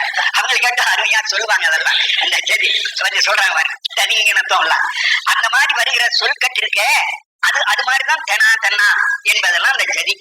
அந்த மாதிரி தென்னா தன்னா என்ற ஜதிக்கட்டு வரும்படியாக அந்த கஞ்சிராவை தென்னானம் என்ற பறையை நாம் கொட்டுவோம் என்று ஒரு பொருள் செய்யலாம். அதே சமயத்துல தென்னாட்டவனே தென்னாட்டவனே என்று இறைவன் பெயரை சொல்லி நாம் அவனுக்கு வணக்கம் சொல்லுவோம், இந்த தெள்ளானம் கொட்டுவோம் என்று பாடுற. இந்த பாகவதர்கள்லாம் பாட்ட ஆரம்பிக்கிறாங்க. பாட்ட ஆரம்பிக்கிற போது தரேனா தரணா தரணா தரணா அப்படின்னு ஆரம்பிக்கிறாங்க பாரு. ஆரம்பிக்கிற போது அது என்னையா தரணான்னு ஆரம்பிக்கிறார்களே, சங்கீதத்துல இப்படி ஆரம்பிக்கணுங்கிறது என்ன அர்த்தம் அப்படின்னு கேட்டா, ஒரு சிறந்த சங்கீதக்காரன் அந்த உண்மையை தெரிஞ்சு வச்சிருக்காரு. சங்கீதக்காரனா போறவன தெரிஞ்சுக்கணும். சங்கீதத்துக்கு ஒரு பெரிய தலைவர் என்று சொல்லுகிறவர் யார் என்று கேட்டால் நாரதர். நாரதர் எப்போ கையில தம்பூரா வச்சு சங்கீதத்தை உலகத்துல எப்போ வளர்த்து கொண்டே இருக்கிறோம். நாரதராலே சங்கீதம் உலகத்திலே வளர்ந்து வந்திருக்கிறது. ஆகவே நாரதருடைய பரம்பரையிலே வந்தவர்கள் தன்னுடைய குருநாதராகிய நாரதரை முதல்ல நினைச்சுக்கணும். நாரதரை முதல்ல நினைச்சுதான். ஆனா நாரதர்னு குருநாதர் பெயரை சொல்லக்கூடாது அப்படின்னா இப்ப என்ன பண்ணலாம்?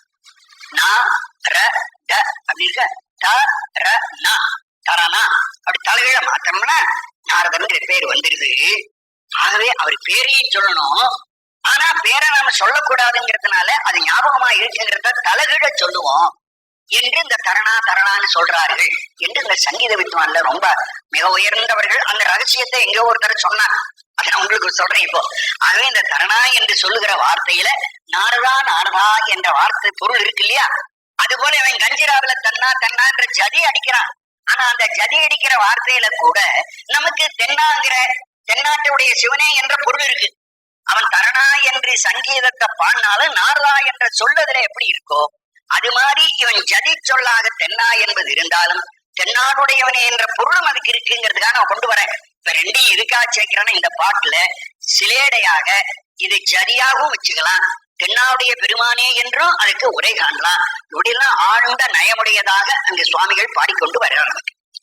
தென்னாவென்று தெள்ளேணம் கொட்டாமோ, அந்த தெள்ளேணம் என்ற பறையை நாம் இந்த ஜதியோடு தென்னாடுடைய பெருமானே என்று சொல்லி அடிப்போம். கனவேயும் தேவர்கள் காண்பரிய கனைகளோ, இறைவனுடைய திருவடி இருக்கே, அந்த திருவடியை கனவுல கூட பார்க்க முடியாது. தேவர்களா இருக்கிறவர்கள் கனவுல பார்க்கலாமா என்றால் தேவர்கள் கனவுல கூட காண மாட்டேங்கிறார்கள். இறைவன் கனவுல கூட அவருக்கு போய் காட்ட மாட்டேங்கிறானா இறைவன் திருவடியை. கனவேயும் கனவில் கூட தேவர்களானவர்கள் காண்பறிய காண முடியாததான கனைகளோனும் வீரக்கடல் ஒலிக்கும்படியான திருவடியை உடையவன் என்றால் இறைவன் திருவடி அவ்வளவு ரகசியமானது. பகல்லையும் பார்க்க முடியாது, மறந்து தூக்கத்திலே கனவிலும் காண முடியாது. இந்த வரி அப்படியே ராமலிங்க சுவாமிகளுடைய உள்ளத்திலே ரொம்ப பதிஞ்சு போச்சு. அவர் தன்னுடைய நினைவிலே இறைவனை நினைச்சு பார்க்கிறார். நினைவில இறைவன் வரமாட்டேங்கிறான். தூங்கிட்டு இருக்கிறார். தூக்கத்திலேயாவது அந்த இறைவன் வரானா இறைவன் வரமாட்டேங்கிறான். அப்ப ஒண்ணு சிந்திச்சு பார்த்தார்.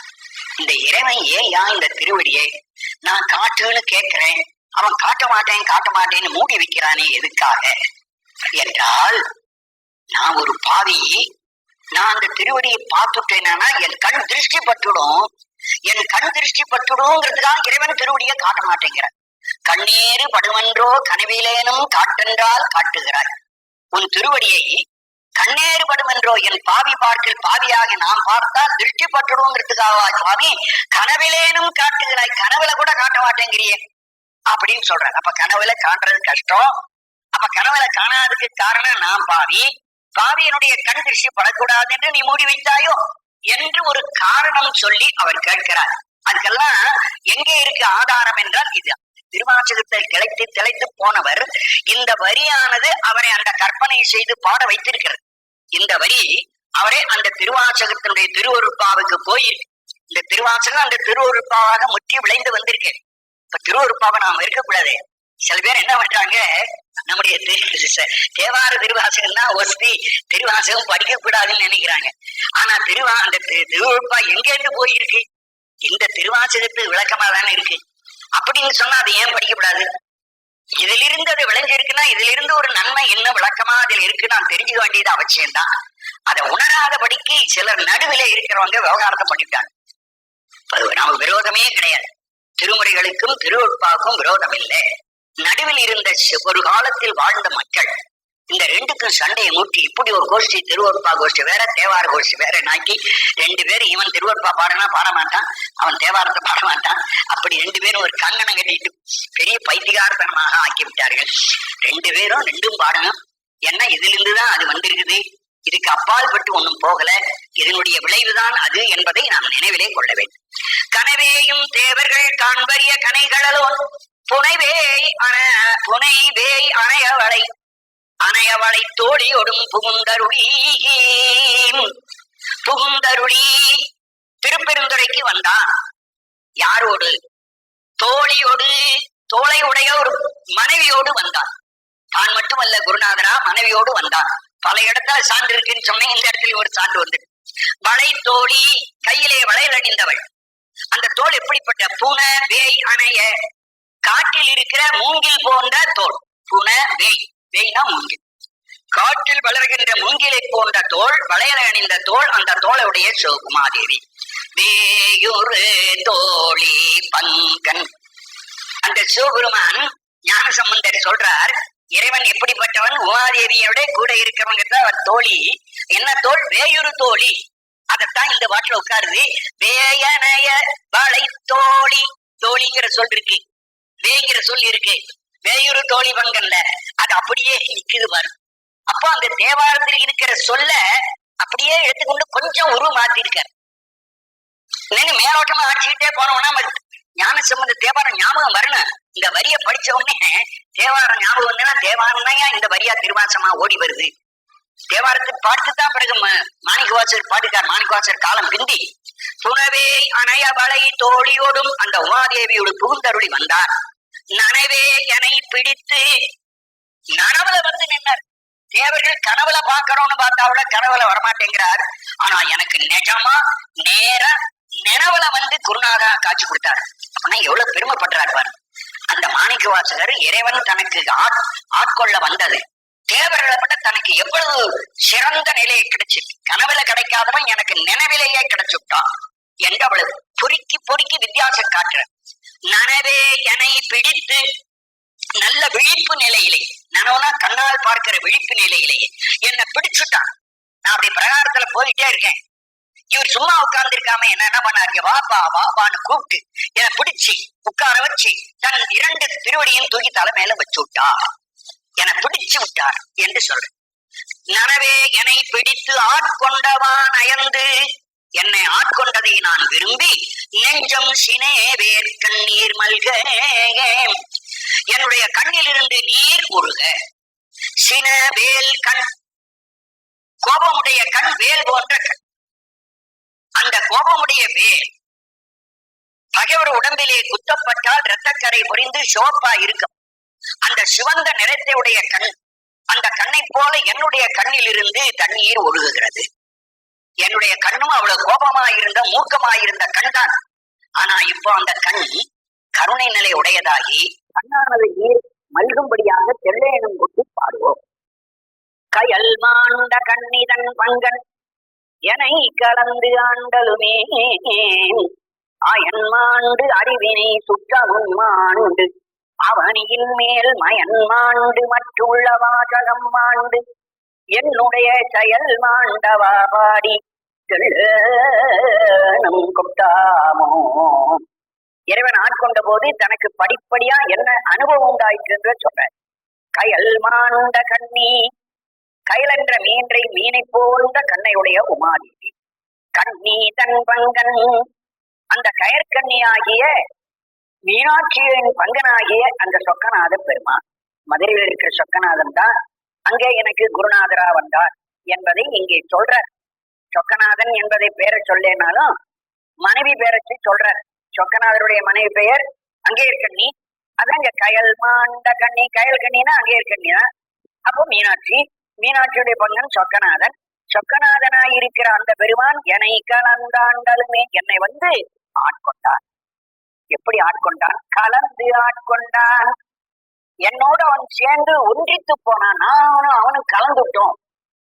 ரெண்டு பேரும் ஒன்றாய் விட்டோம். ஒரு பாத்திரத்தில் தண்ணி, ஒரு பாத்திரத்தில் பால். ரெண்டையும் தனித்தனியா பார்க்கிற போது இது பால் இது தண்ணின்னு சொல்லிட்டே இருந்தோம்.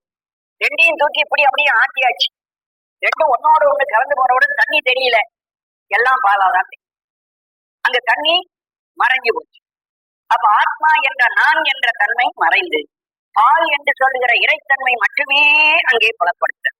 அதான் கலப்பினால் ஒன்றாகி, ஒன்றாய் உடனாய் வேறாகி இறைவன் விளங்குகிறான் என்று சொல்லுகிற சைவ சித்தாந்தத்தில ஆத்மாவானது இறைவனோடு ஒன்றுபடுகிற காலத்திலே இப்படி ஒன்றித்து போய்விட்டு, ஒன்றித்து விடுகின்ற போது நான் என்ற தன்மை மறைஞ்சுவிடும்.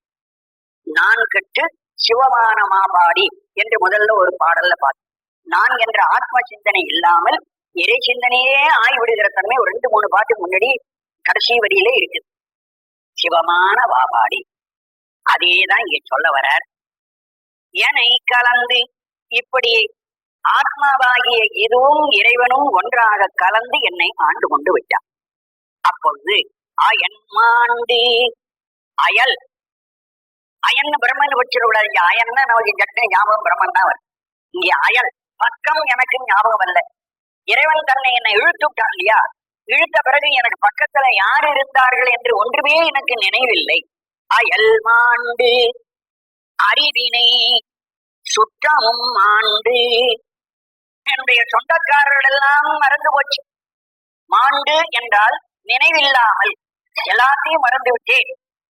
அயல் மாண்டி என் பக்கத்தில் இருக்கிறவரையும் மறந்து, எனக்கு சொந்தக்காரர்கள் யார் யாரோ அந்த சுற்றத்தாரையும் மறந்து, அவனியின் மேல் பயன் மாண்டு மயன் மாண்டு. அவனி இந்த உலகம், உலகத்திலே வாழ்கிற போது உலக பொருளை எல்லாம் பார்த்து பார்த்து நான் மயங்கினேன். அந்த மயங்குவதுதான் மயல்.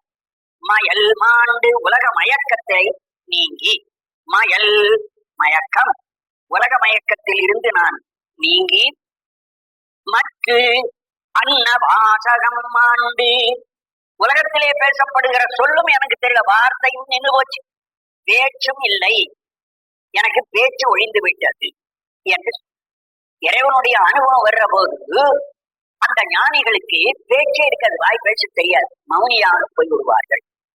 அதான் சும்மா இருத்தல், பேச்சொழிந்து போதல். சும்மா இரு சொல் அற என்றலுமே அம்மா பொருளொன்றும் அறிந்திலனே.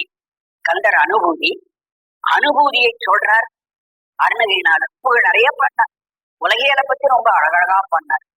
அப்புறம் தான அந்த முருகனும் ஒன்றித்து போய் தான் பெற்ற சுகம் இருக்கு பாருங்க, அனுபவம். அந்த அனுபவத்தை வெளிப்படுத்தி பாடுகிற பாடல் தான் கந்தர் அனுபூதி. அந்த அனுபூதியில அந்த முருகன் வந்தானா அருணகிரிநாதரை பார்த்து ஆட்கொள்கிற போது என்ன சொன்னார்? சும்மா இரு சொல்லற, சொல்லற சும்மா இரு, பேசாமல் சும்மா இருன்னு சொன்னானாம் கடவுள். சொல் அற பேச்சு ஒடிய, பேச்சு ஒடினா நான் ஒரு வாயால பேசுற நினைப்பே இருக்கக்கூடாது. உள்ளற ஏதாவது நினைப்பு இருந்தாதானே பேச்சு வரும். அப்ப இவர் எதை நினைக்கிறார்? தன்னை நினைக்கல, தன் மனைவி மக்களையோ ஊர் உலகத்தையோ மற்ற பொருளையோ நினைச்சா அந்த பேச்சு வரும். எல்லாம் மறந்து போய் இறைவனோட ஒன்றிட்டார். தன்னையும் மறந்து இறைவன் தான் அங்க தெரிகிறார். இறைவன் மட்டும் தெரியும் போது வெளியில இருக்கவங்களோட பேச முடியாத மக்களால் பேச்சு வராது. அப்ப அதனால்தான் அவங்க மௌனியா போயிடுறாங்க. அந்த ஞானிகளாக இருக்கிறவர்கள் வாய் பேசாம போகிறார்கள் என்று சொன்னால் அவர்களுடைய மனம் முழுவதும் இறைவனிடத்திலே ஒன்றி போனதொட்டு நாம் கேட்கிற கேள்வி காதிலே உள்ளாது, அவர்களுக்கு பதில் சொல்லவும் தெரியாது. பதில் நினைவு இருந்தா தானே பேச முடியும், நினைப்பே அவர்களுக்கு இருக்கா. ஆனா சும்மா இரு சொல்லற என்றலுமே அம்மா பொருள் ஒன்றும் அறிந்து, அம்மா பொருள் ஒன்றும் அறிந்து அந்த பரம் என்ற ஒன்றையே நான் தெரிந்து கொண்டிருந்தேன். அந்த ஒன்றையும் அறிந்து ஈழனே நான் என்பது இல்லாது போனேன். நான் என்பது அங்க இல்ல, இறைவன் ஒன்றைத்தான் நான் நினைச்சேன், இறைவன் ஒன்றுதான் தெரிந்தது. அதேதான் இங்கே நாம் ஒழிந்து சிவமான பாபாடி, நாம் என்பது ஒழிஞ்சு போச்சு, அப்போ பேச்சுரையற்று போச்சு என்று சொல்லுகிற அந்த தத்துவ ஞானத்தினுடைய கடைசி நிலைதான் அனுபூதி. அந்த அனுபூதியை ஒவ்வொருத்தரும் இந்த வார்த்தைகளாலே சொல்லுகிறார்கள். இவரும் சொல்லிட்டார், மற்றுள்ள வாசகம் ஆண்டு உரையில்லாமல் பேச்சு ஒழிந்து விட்டார். வாசகம் ஆண்டு என்னுடைய செயல் மாண்டு, செய்கையும் இல்லை, கைகால் செய்வதும் ஒழிந்து விட்டது. கால் நடக்கல, கை வேலை செய்யல, கண் பார்க்கல, காது கேட்கல. காது இருக்கு, பக்கத்துல பேசுறது விழாது. கண்ணு திறந்திருக்கு, எதுக்கு என்ன நடக்குதுன்னு தெரியாது. கை இருக்கு, பக்கத்துல என்ன பொருள் போகுது, அதை அசைக்கணும், ஆட்டணும், நிறுத்தணும், ஒண்ணும் தெரியாது. எல்லாம் செயலற்று போய்விடுவார்கள். செயல் மாண்டவா பாடி, இப்படி ஒரு பெரிய தத்துவ நிலைக்கு சமாதி நிலை கூடிய நிலை. அதைத்தான் படிப்படியா சொல்ற. அயல் மாண்டு, அதன் பிறகு சுற்றம் மாண்டு, அவனியின் மேல் மயல் மாண்டு, உலக மயக்கம் நீங்கி, அப்புறம் வார்த்தைகளும் நின்று போய் இறைவரோடு ஒன்றி போடும். செயல் மாண்டவா பாடி எள்ளேனம் கொட்டாமோ, இதெல்லாம் இறைவனோடு ஒன்றுகின்ற நிலை. அதனால் சிவனோடு அடைவு. இந்த பதியத்துக்கே அவங்க முதல்ல தலைப்பு என்ன பண்ணாங்க? சிவனோடு ஒன்றித்து போதல். அடைதல் என்றால் ஒன்றித்து போதல். அதான் சொல்றேன். முத்தி குழன்று முனிவர் குழாம் நனிவாட அத்திக்கு அருளி அடியேனை ஆண்டு கொண்டு பத்தி கடலுள் பதித்த பரஞ்சோதி தித்திக்குமா பாடி தெள்ளேனம் கொட்டாமோ. முத்திக்கு உழன்று மோட்சம் வேண்டும் மோட்சம் வேண்டும் என்று உழல்கிறார்கள், திரிகிறார்கள். யார்? முனிவர், ரிஷிகள். ரிஷிகள் மோட்சம் வேணும்னு காட்டுக்கு போறான். நெருப்பை விழுத்து நெருப்புக்கு நடுவில் இருந்து யாகம் பண்ண, தண்ணியில நின்று விட்டு யாகம் பண்ண, சாப்பிடாம நிக்கிறான், காற்றையே உணவாக கொண்டு தவம் பண்றான். எதுக்காக? முத்தி கிடைக்க வேண்டும். முத்திக்காக உழன்று உழன்று எத்தனையோ விதமாக தவம் செய்து இறைவனை காண முடியவில்லை. முத்தி குழன்று முனிவர் குழாம் நனிவாட, முனிவர்கள் எல்லாம் மிகுதியும் வருத்தப்பட்டு கொண்டு கிடக்க அத்திக்கு அருளி அடியேனை, அந்த அந்த திசையிலேயே வந்து எனக்கு இறைவன் அருள் செய்தார். அடியேனை, என்னை ஆண்டு கொண்டு என்னை ஆட்கொண்டார். பக்தி கடலுள் பதித்த, ஒரு பக்தி அன்பு என்று சொல்ற கடல்ல உள்ள தள்ளிவிட்டார். என பக்தி என்று சொல்லுகிற அன்பு என்ற கடலுக்குள் என்னை அழுத்தி வைத்தார். பக்தி கடவுள் பதித்த பரஞ்சோதி தித்திக்குமா பாடி, அந்த இறைவன் எனக்கு தித்திக்கிறான், அமுதத்தை உங்கிறார். யோகத்துல ஆழ்ந்து போயிட்டார். யோகத்தில் இருந்து கொண்ட போது அமுதம் ஒழுகுது. அந்த அமுதம் தான் பரஞ்சுடர். அந்த பரஞ்சுடராகிய அமுதத்தை உண்ணுகிற போது அவருக்கு தித்திக்கும். அது ரொம்ப சுவையாக இனிமையாக அவருக்கு இருக்கிறது. தித்திக்குமா பாடி, அந்த அமுதம் எனக்கு தித்திக்கின்ற திறத்தை சொல்லி சொல்லி நாம் தெள்ளேனம் கொள்வோம். பார்வாடும் பாதாளர் பாடும் மின்னோர் தாம் பாடும் ஆர்பாடும் சாரா வகை அருளி ஆண்டு கொண்ட நேர்வாடல் பாடி நினைப்பர் எதனி பெரியோன் சீர்பாடல் பாடினாம் தெள்ளேனம் கொட்டாமோ. பார்பாடும் பாதாளம் பாடும் விண்ணோர் தாம் பாடும் ஆர்பாடும் சாரா வகை அருளி. இந்த இறைவனை யார் யார் பாடுறார்? பாடும், இந்த உலகமே பாடும். எத்தனையோ தோத்திரங்களினாலே இறைவனை பாடிக்கொண்டே இருக்கிறார்கள், வரமாட்டேங்கிறார். இத்தனை பேர் பாடுறார்கள், யாருடைய பாட்டுதான் டக்குன்னு வந்து நிக்கிறானா? வரல. இன்னும் அனுபவம் வரட்டும், இன்னும் பக்தி வரட்டும் என்று விட்டு வச்சிருக்கிறான். பாடும், இந்த உலகமே அவனை பாடும். பாதாளர் பாடும், கீழே பாதாள உலகத்தில் இருக்கிறவர் கூட இறைவனை வணங்குகிறார்கள், அவர்களும் கூட இறைவனை பாடுகிறார். விண்ணோர் தம் பாடும், தேவர்களும் அவர்களை பாடுகிறார். இத்தனை பேரும் இறைவனை பாடுகிறார்கள். அப்படி பாடிக்கொண்டிருக்கிற அந்த நிலையில என்னை இந்த உலகத்துல சேர்த்தானா, பாதாளத்துல கொண்டு போய் போட்டானா, தேவலோகத்துல வச்சானா என்று கேட்டா ஒரு இடத்துக்கும் போல. ஆர்வாடும் சாரா வகை அருளி, நீ எந்த பக்கம் போக வேண்டாம், இந்த பூமியில பிறக்க வேண்டாம், தேவலோகத்துக்கு போக வேண்டாம், பாதாளத்துக்கு போக வேண்டாம். ஆர்வாடும், இந்த 3 பேர் இருக்காங்களே, பாரார் உலகத்தவர், பாதாள உலகத்தவர், வெண்ணுலகத்தவர், இந்த 3 பேர் இருக்காரு. அந்த யார் பாடும் யார் பக்கமும் சாரா வகையருளி, அதாவது பிறப்பை ஒழிச்சுட்டார். பிறப்பை நீக்கி ஆண்டு கொண்ட நேர்பாடல் பாடி என்னை ஆட்கொண்டு என்னை நேர்படுத்தி விட்டார். இருவினை ஒப்பு உண்டாக்கினான். நேர்பாடல் என்பது வினை ஒப்பு உண்டாக்கினான். எனக்கு ஒரு நேர்நிலையை கொண்டு வந்து விட்டான். நல்வினையோ தீவினையோ ஒண்ணும் கிடையாது. இருவினை ஒப்பு எனக்கு வந்து விட்டது.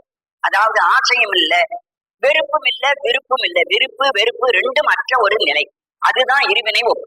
இருவினை ஒப்புன்னு சொன்னா விருப்பு வெறுப்பு அற்றமை, அது ஆண்டவனிடத்தில் இருக்கு. அதை திருக்குறள்ல சொல்றார், வேண்டுதல் வேண்டாமை இலா. அவனுக்கு வேண்டுதலும் கிடையாது, வேண்டாமையும் கிடையாது, வெறுப்பும் கிடையாது, விருப்பம் கிடையாது. அப்படிப்பட்ட நிலை ஞானிக்கு வரும். ஞானியாய் இருக்கிறவன் ஒன்றை விரும்பவும் செய்ய மாட்டான், ஒன்றை வேண்டாம வெறுக்கவும் மாட்டான். இந்த ரெண்டு நிலையும் அவனுக்கு வருகிறதோ அவன் தான் ஞானி என்பதை கண்டுபிடிக்க முடியும். மாயரத்து பக்கத்துல சித்தர்காடுன்னு ஒரு இடம் இருக்கு. அந்த சித்தர்காட்டுல ஒரு பெரிய சித்தர், அவருக்கு கீழே 48 சிஷியர்கள் இருக்காரு. அவர் ஒரு பெரிய ஞானி, அவருக்கு விருப்ப வெறுப்பே கிடையாது. அந்த மாணவர்களுக்கு பக்குவத்தை உண்டு பண்ணி கொண்டு வருகிறார். அந்த மாணவர்கள் கொஞ்சம் கொஞ்சமா விருப்பு வெறுப்பு அற்றுக்கொண்டே வராரு. இவர்களிடத்துல விருப்பு வெறுப்பு இருக்கா இல்லையான்னு அவர் பார்க்கணும், ஒரு நாள் சோதனை பண்றதுக்காக. அந்த ஞானி என்ன பண்றாருன்னா 48 சிஷியர்களுக்கு அந்த அவர் தங்கி இருக்கிற இடத்துல சமயக்காரன் சமைப்பான், அத்தனை பேருக்கு சாப்பாடு போடுவான், இவரும் உட்கார்ந்து சாப்பிடுவார். அப்ப சமயக்காரனை பார்த்து அவன்கிட்ட என்ன சொன்னார், இன்னைக்கு சாப்பாடு போடும்போது எல்லாருக்கும் நெய்யை ஊத்தக்கூடாது. ஒரு கலையத்துல நெய் எடுத்து வந்து ஒரு மர ஆப்பையை போட்டுதான் நெய் எடுத்து ஊத்துறது. அதுதான் பழைய கால சம்பிரதாயம். திருவாவூர்ல கூட அந்த பழைய காலத்துல உள்ள உட்கார்ந்து பந்தியில சாப்பிட்டார்களானால் ஒரு கலையத்துலதான் நெய் வரும், ஒரு மர கொட்டாச்சி ஆப்பை அதாலதான் நெய்யை கொண்டு எல்லாருக்கும் ஊத்திட்டு போவார். அது மாதிரி போடுறதுல அதுக்கு நெய் கலையத்துக்கு பதிலே ஒரு வேப்பண்ண கலையத்தை எடுத்துக்குவோம். அதே மர கொட்டாஞ்சி ஆப்பை எடுத்துக்க, அவர்களுக்கெல்லாம் அந்த ஒவ்வொரு கரண்டி அந்த வேப்பண்ணையை ஊத்திட்டு போயிடும் அப்படின்ட்டு. அவன் எது சொன்னாலும் செய்யணும். அவன் அதை பத்தி ஒத்துட்டு ஒன்னும் சொல்ல மாட்டான், அப்படியே செஞ்சிடும். 48 மாணவர்களுக்கு அதே மாதிரி சாதம் வச்சு பருப்பு போட்டு நெய் விடுற நேரத்துல வேப்பெண்ணெய் போட்டு போட்டா எல்லாரும் பிறஞ்சாரும் கிட்டு கிட்டு கிட்டுன்னு சாப்பிட்றாரு. சோத்துல என்ன இருக்குது, வேப்பெண்ணையா நெய்யா வாசனையா அது வெறுப்பா ஒன்னும் தெரியல. 47 பேர் சாப்பிடுறாரு. 48வது ஆள் கொஞ்சம் முணுமுணுக்கிறான். அப்படி எடுக்கிறான், வந்து பாக்கிறேன், திருப்பி வச்சுக்கிட்டே இருக்கான். இதை பார்த்தாரு அவர். எல்லாரும் சாப்பிட்டு 48 ஆள் கூப்பிட்டாரு. உனக்கு இன்னும் பக்குவம் வரல, நீ இருக்கப்படாது, தேசாந்தரத்துக்கு போ, யாத்திரைக்கு பொண்ணு விரைச்சு விட்டேன் அப்படின்னு அர்த்தம். விருப்பி சாப்பிட்றானா வெறுத்து சாப்பிட்றானா பாக்குறாரு. அவனுக்கு சாப்பாட்டு ருசியும் தெரியக்கூடாது, அரிசியும் தெரியக்கூடாது, ருசி இன்மையும் தெரியக்கூடாது. விருப்பு வெறுப்பு அற்ற நிலை அவன்கிட்ட இருக்குதாங்கிறத சோதிக்கிறதுக்காக தான் வேப்பனை போட சொன்னார். 48 பேர் இடத்துல விருப்பம் இல்லை வெறுப்பும் இல்லை. ஏதோ பசிக்கு சாப்பிடணும், பேய் போல சாப்பிட்டான். பேய் பிடிச்சவனுக்கு சாப்பாடு போட்டா அவன் எப்படி ருசி தெரியாம அள்ளி சாப்பிடுவானோ அது மாதிரி சாப்பிடணும். அந்த மாதிரி நிலை வருகிற போதுதான் அவர்கள் ஞானி ஆகிறார். பேய் போல அவர்கள் நடந்து கொள்வார்கள், உணவுள்வார்கள். அதில் எந்த விதமான விருப்பம் இல்லாமல் நடந்து கொள்வார். அதுதான் இங்கே சொல்லுகிறார் நேர்மாடல். இருவினை ஒப்பு, விருப்பும் வெறுப்பும் இல்லாமல் ரெண்டும் ஒரு நிலைக்கு வருகிற ஒரு பக்குவப்பட்ட மனம். அந்த மனம் மாணிக்க வாசலுக்கு வந்தாச்சு. இறைவன் ஆட்கொண்ட போது அவருக்கு இந்த நிலை உண்டாகிறது. ஆண்டு கொண்ட நேர்மாடல் பாடி நினைப்பரிய கனிப்பெரியோன். அந்த கடவுள் எப்படிப்பட்டவன்? நினைப்புக்கு அப்பாற்ப நினைக்க முடியாத பெரியவன். நினைப்பு அறிய நினைக்க முடியாத தனிப்பெரியோன், ஒப்பற்ற பெரியவன் அவன். சீர்பாடல் பாடி அவனுக்கு உரிய சிறப்பான பாடல்களை பாடுவோம். அவனை சிறப்பித்து பாடிய ஞானிகள் ஞானசம்பந்தர், நாவுக்கரசர், சுந்தர போன்ற முன்னோர்கள் பாடின பாட்டெல்லாம் இருக்கு. அந்த சீர்பாடலை நாமும் திரும்பி பாடுவோம். சீர்பாடல் பாடி நாம் தெள்ளேனும் கொட்டாமோ, நாம் இந்த தெள்ளனத்தை கொட்டி பாடுவோம். மாலே பிரமனே மற்றொடிந்த தேவர்களே, நூலே நுழைவரியான் நுண்ணியனாய் வந்து அடியேன் பாலே புகுந்து பறிந்து உருக்கும் பாவகத்தால் சேலேர் கண்ணீர் மல்க தெள்ளேனும் கொட்டாமோ. மாலே பிரமனே மற்றொடிந்த தேவர்களே, நூலே நுழைவரியான். மால் நுழைவரியான், திருமாலாலும் நுழைந்து பார்க்க முடியாது இறைவன். பிரம்மன் அவனும் நுழைந்து பார்க்க முடியாது. மற்றொடிந்த தேவர்கள், வேறு தேவர்களாலும் அவனை நுழைந்து பார்க்க முடியாது. போட்டும் புத்தகங்கள் நூல்லையாவது அவனை பற்றி சரியா சொல்லி இருக்கிறார்களா? நூல்களிலும் நுழைந்து சொல்லவில்லை. வேதமே சொல்ல முடியல, தருமாறுங்கிறான். வேதமே கடவுள் யா அப்படின்னு கேட்டா அவருக்கு சொல்ல தெரியலையா? அதாவது மலை அல்ல, கடல் அல்ல, நிலம் அல்ல, பூமி அல்ல, காற்றல்லன்னு தான் சொல்லு. நேதி நேதி நேதி, இது அல்ல இது அல்ல இது அல்ல என்று சொல்லிக்கொண்டே போவதை தவிர இதுதான் கடவுள் என்று சொல்ல தெரிய வேதத்துக்கு. வேதத்துக்கு கடவுள் இதுதான் என்று சொல்ல முடியாமல் தவிக்கிறது என்று சொல்லுவார்கள். அதைத்தான் சொன்னார். நூலே நுழைவரியார். வேத புத்தகத்தினாலும் நுழைந்து சொல்ல முடியாதவனாகிய பெருமான் நுண்ணியனாய் வந்து அடியேன், மிக நுண்ணிய ஞானமூர்த்தியாக வந்தான். அடியேன் பாலே புகுந்து என் பக்கத்திலே வந்தான். பரிந்து என்னிடத்திலே அன்பு காட்டினான். உருக்கும் பாவகத்தால் என்ன ஒரு பாவனை பண்ணினான். பாவனை என்று சொன்னால் செம்ப பொன்னாக்குற ஒரு வித்தை, அதுதான் பாவகம் என்பது. இன்னது ஒரு பொருளை இன்னொரு பொருளாக மாற்றும், வேதித்தல், ரசவாதம் செய்தல் என்று சொல்லுகிற ஒன்று. அதுபோல ஒன்றை மற்றொன்றாக மாற்றுகிற நிலை இருக்கே, அது பாவகம் என்று சொல்வார். நாம் பூசை பண்ணுகிற போது எப்படி பூசை பண்ண வேண்டும் என்று விதி இருக்குது. நாம் இருக்கிறது இந்த மாயா உலகத்தில் தான் இருக்கிறோம். ஆனா சிவபூஜை பண்ணுகிறவர்கள் எங்க இருந்து பூஜை பண்ணதாக ஆரம்பிக்கிற போது தங்களை கற்பனை பண்ணீங்கன்னா, இந்த அசுத்த மாயா பவனத்தை விட்டு இதுக்கு மேல இருக்கிற சுத்த மாயா பவனத்துல போய் நாம் வித்யாபவனத்துல இருக்கிறதாக பாவனை பண்ணி கொண்டு பூஜை பண்ணணும்னு சொல்லி, அதுவே ஒரு கற்பனை. இது மாதிரி ஒவ்வொன்றையும் கற்பனையாகவே பூஜை பண்ண வேண்டும் என்று இப்படி கற்பனையா பூஜை பண்ணி கொண்டிருந்தால் இந்த கற்பனை ஒரு நாள் உண்மையா பலித்துவிடும். புலி வருது புலி வருது புலி வருதுன்னு ஒருத்தன் சொல்லிட்டே இருந்தான், ஒரு நாள் புலியே வந்துவிடும். அதே மாதிரி இறைவனை நான் பூஜை பண்றேன், இறைவன் வரான், இறைவன் அனுகிரகம் பண்றேன், இறைவன் அனுகிரகம் பண்றான் அப்படின்னு இவன் தினம் பாவிச்சுட்டே இருந்தானா ஒரு நாள் இறைவனே வந்து அனுகிரகம் பண்ணிடும். இப்படி இறைவன் வரான்னு அந்த இடத்துல நான் பாவிச்சு கொண்டே இருக்கணும். இறைவன் வரல, ஆனா பூஜை பண்ணும்போது நான் என்ன பண்றேன், இறைவன் இங்க வர்றா, எழுந்தருளுகிறார், இவனுக்கு நான் பூஜை பண்றேன் என்ற இந்த நினைவையே பாவனையே செய்கிறேன். இல்லாததை இருப்பது போல் நினைத்து கற்பனை பண்ணி கொண்டு பூஜை பண்ணுகிறேன். அதான் அவர்களை சொல்றார், பூஜை என்பது பாவனை, கற்பனை. அழகா சொல்லிட்டார்கள் பெரியவர்கள், இப்படியே நமக்கு விளக்கம் சொல்லியிருக்கிறார். ஆனா அந்த கற்பனை தேவையில்லையே, எதுக்காயா பைத்தியாரனா பண்றேன்னு கேட்டா, இல்லப்பா இந்த மாதிரி நீ பாவனை பண்ணாதான் ஒரு நாள் உண்மையா பலிக்கும். இந்த பாவனை தான் நமக்கு பலிக்க கூடியது, அதனாலதான் உனக்கு இது மாதிரி பூஜை பண்ணுன்னு சொல்றோம் என்று நமக்கு பெரியவர்கள் காட்டு. அதை இவர் சொல்றார். என்ன சொல்லிவிட்டார் என்று கொண்டால், மாலே பிரமனே மற்றொழிந்த தேவர்களே நோழே நுழைவரியான் நுண்ணியானாய் வந்து அடியேன் பாலே புகுந்து பறிந்து உருக்கும் பாவகத்தால் இந்த பாவனையினாலே சேலே கண்ணீர் மல்க. அவன் என்ன பண்ணா, என்ன பார்த்து அசுத்தமாய் இருந்த என்னை தூயனாக ஆக்கிவிட்டேன்னு ஒரு பாவனை பண்ணனா பாருங்க. இறைவன் நினைச்சான், இவன் நல்லவன் ஆயிட்டான், இவன் பாவம்லாம் போயிட்டுது என்று இறைவன் நினைச்ச மாத்திரத்திலே நான் சுத்தம் உள்ளவனாக ஆகிவிட்டேன், அவனுடைய பாவனையினால் நான் தூயவன் ஆகினேன். இப்ப கூட நமக்கு தீட்சை பண்ணுகிறவர்கள் குருமார்கள் நமக்கு என்ன செய்கிறார்கள், தீட்சை பண்ணும் போது நமக்கு என்ன செய்கிறார்கள் ரொம்ப பேருக்கு தெரியாது. என்னவோ குரு இடத்துல போறோம், எனக்கு தீட்சை எடுத்து கொடுங்கன்னு சொல்றோம், அவர் சரிங்கிறார், நம்மளை உட்கார வைக்கிறார், ஒரு துணியை தலையில போட்டு காதோரமா நமச்சிவாய அல்ல சிவாய நமன்னு ஒரு மந்திரத்தை சொல்லிடுறார். ஓஹோ, இந்த மந்திரத்தை அவற்றின்னு கேட்டுக்கிட்டு வர்றதுதான் தீட்சை என்று இவர்கள் எல்லாரும் நினைச்சிருக்கிறார். இந்த மந்திரத்தை மட்டும் அவற்றின் கேட்டு வர்றது தீட்சை இல்லை. அதுக்கு முன்னாடி அந்த குரு என்ன பண்றார், தன்னை சிவமாக பாவிச்சுட்டார், தன்னை மறந்துடுறார். தான் ஒரு மனுஷன், இந்த உலகத்துல தான் இருக்கிறேன், எனக்கு ஒரு பெயர் இருக்கு, எல்லாத்தையும் மறந்துடுறாரு. அவர் தன்னை சிவமாக அவர் பாவிச்சுக்கிறார். எதுக்கே உட்கார்ந்து இருக்கிறவன் ஜீவன், அவன் அவர் உயிராக்குறார். அந்த உயிரிடத்துல ஆணவம் கர்மம் மாயை என்ற இந்த மூணு இருக்குது.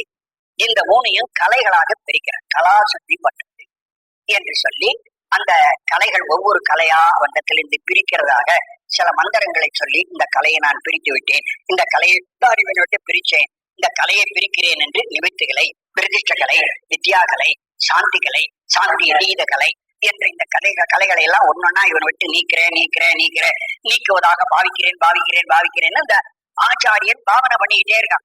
பாவனை பண்ண பண்ண நம்ம இடத்துல இருந்த அந்த பொருள்கள் நீங்குது, அந்த நிமிஷத்துல நீங்குது. நீங்கி நாம் சுத்தமா இருக்கிற நல்ல நேரம் பார்த்து காதல ஓதிடுற மந்திரத்தை. அப்புறம் வீட்டுக்கு வந்தோன்னா மறுபடியும் நமக்கு திரும்பி அந்த 5 கலையும் வந்துடும். நான் என்ன பண்ணணும், மறுபடியும் நான் பூஜை பண்ணுகிற போது எனக்கு கலா சுத்தி பண்ணிக்கிறேன். நான் பண்ணிக்கிற போதே 5 விதமான சுத்தி இருக்குது, தான சுத்தி, திரவிய சுத்தி, ஆத்ம சுத்தி, அப்புறம் லிங்க சுத்தி, மந்திர சுத்தி என்று இப்படி சுத்திகள்லாம் இருக்கு. அது ஆத்ம சுத்தின்னு ஒண்ணு வருது பாருங்க. அந்த ஆத்ம சுத்தி எல்லாம் கலா சுத்தி, நிவர்த்திகளை பிரதேசங்களை எல்லாம் என்னை விட்டு நீங்குதுன்னு நானும் பாவனை பண்றேன். இல்ல போகல, போயிடுத்துன்னு நான் அப்படி பாவனை பண்ணி நான் தூய்மையானவனா ஆகிவிட்டேன்னு நான் நினைச்சு கொண்டு அப்புறம் தான் பூஜையை ஆரம்பிக்கிறேன். நான் சிவபூஜையில சொல்லி தரார்கள். இது மற்றவங்களுக்கு தெரியுதோ, தெரிஞ்சு பண்றார்களோ தெரியாம பண்றார்களோ நமக்கு விளங்காது. அதைத்தான் இங்கே பாவகத்தினாலே நாம் செய்யும். ஆச்சரியன் இப்படி பாவனை பண்ணி நம்மை தூயப்படுத்த, பிறகு நாள்தோறும் நாமே நம்மை பாவனை பண்ணி நம்மை தூய்மையாக்கி அந்த இறைவனோடு நாம் கொண்டுகிறோம். அப்புறம் சேலேர் கண்ணீர் மல்க, கண்ணிலிருந்து கண்ணீர் வடிய என்னை ஆண்டு கொண்ட தன்மையை சொல்லி நான் தெள்ளனும் கொட்டுகிறேன். உருகி பெருகி உளங்குளிர முகந்து கொண்டு பருகற்கினிய பரங்கருணை தடங்கடலை மருவி திகழ்ந்து திகழ் தன்னன் வார்கடலே நினைந்து அடியோம் திருவை பரவி நாம் தெள்ளனம் கொட்டாமோ. உருகி நம் உள்ளத்திலே உருகுகிறோம், பெருகி அந்த ஆனந்தம் உள்ளத்திலே பெருகிறது. உளங்குளிர, உள்ளம் அப்படியே குளிர்ச்சி அடைகிறது.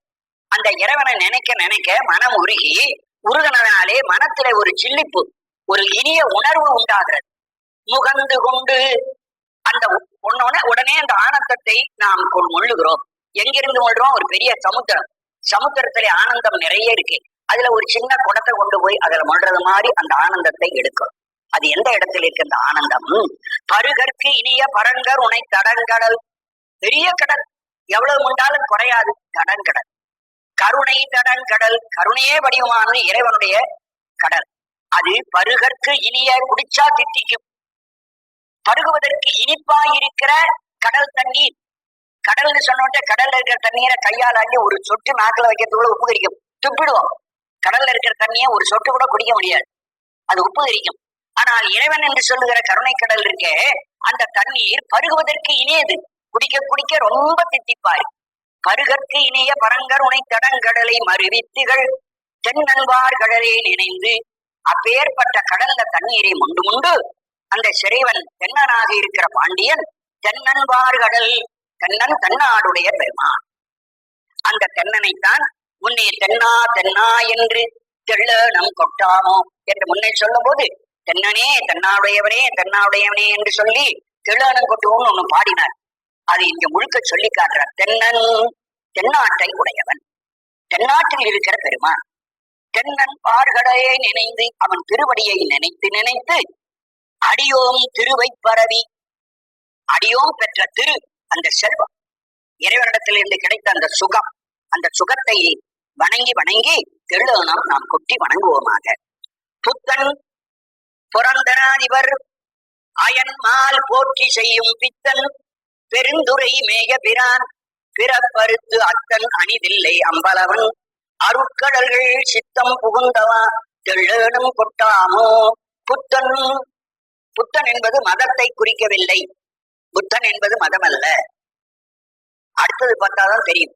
புரந்தராதியர் அயன்மால் போற்றி செய்யும் பித்தன், புரந்தராதியர் இந்திரர் முதலியவர்களும் அயன் பிரம்மாவும் மால் திருமாலும் போற்றி செய்யும் வணங்குகின்ற பித்தன், வணங்கப்படுகின்ற விருப்பத்துக்குரியன். பித்துனா பேர் இச்சைக்குரியவன், எல்லாராலும் பெரிதும் விரும்பப்படுகிற கடல். அதுபோல புத்தன் புதியவன், அங்க புத்தன் என்பது புத்த மதத்தவன் என்ற பொருள் அல்ல. புத்தம் புதியவன், பின்னை புதுமைக்கும் பெயர்க்கும பெற்றேனேன்னு சொன்ன பொருள். என ஏமாத்தும் சில வார்த்தைகள் ஒவ்வொரு இடத்துல ஒவ்வொரு பொருள் இருக்கும். புத்தன்னு சொன்ன உடனே நாம எல்லாம் பொதுவா ஞாபகம் எல்லாருக்கும் வருவது புத்த மத கடவுள் தான் ஞாபகம். ஆனா அந்த பொருளை பயன்படுத்தல. புதியவன் அந்த இறைவன், புத்தம் புதியவன், புத்தன் மிக புதியவன்.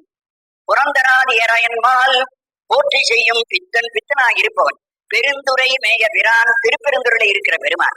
பிறப்பறுத்தாத்தன், என்னுடைய பிறப்பை அறுத்தெறிந்த தந்தை. அணிதில்லை அம்பலவன், சிதம்பரத்திலே அம்பலத்திலே கூத்தாடுகிறவன். அருட்கடல்கள் சித்தம் புகுந்தவா, அந்த அம்பலக்கூத்தன் இருக்கானே அவனுடைய கடல், அந்த திருவடி சித்தம் புகுந்தவா என் மனத்துள் புகுந்தது. அந்த புகுந்ததை சொல்லி சொல்லி தெள்ளனும் அந்த இறைவன் திருவடி என் மனத்துக்குள்ளே நுழைந்து விட்டது. உவலை சமயங்கள் ஒவ்வாத சாத்திரமாம் சவலை கடல் புலனாய் கிடந்து தடுமாறும் கவலை கடுத்து கடல் இணைகள் தந்தருளும் செயலை பருவினாம் தெள்ளனும் கட்டாமோ. மாணிக்க வாசகர் திருவாரூரிலே பிறந்தார். அமாத்தியர் குலத்திலே பிறந்தார். தந்தை தன் பிள்ளைய நல்லா படிக்கவங்களும் வேதம், தமிழ், கலைகள், 64 கதை எல்லாம் கற்றுக் கொடுத்தார். யானையேற்றம், குதிரையேற்றம் போன்ற போர் வித்தைகளும் கற்றுக் கொடுத்தார். எல்லாம் கற்றுக் கொடுக்கிற போது அவர் சாஸ்திரம் பலவற்றை படிச்ச போது சந்தேகம் வந்துவிட்டு அவர் பல சந்தேகங்கள் எழுகிறது. இந்த சந்தேகத்தை தீர்த்து கொள்வதற்காக பெரியவர்களை எல்லாம் போய் பார்த்து கேட்கிறார். பெரியவர்களுக்கும் கூட அவர் கேட்கிற சந்தேகத்துக்கு பதில் சொல்ல தெரியவில்லை.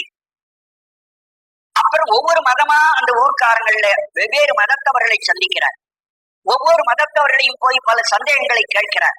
அவர்களுக்கு சொல்ல தெரியவில்லை. உவலை சமயங்கள் எல்லாம் பயனற்ற சமயங்கள். உவலை என்றால் திறமானவை அல்ல, திறமற்ற சமயங்கள். கேட்கிற கேள்விக்கு தெளிவா பதில் சொல்ல தெரியாத சமயங்கள். உமலை சமயங்கள் ஒவ்வாத சாத்திரம்.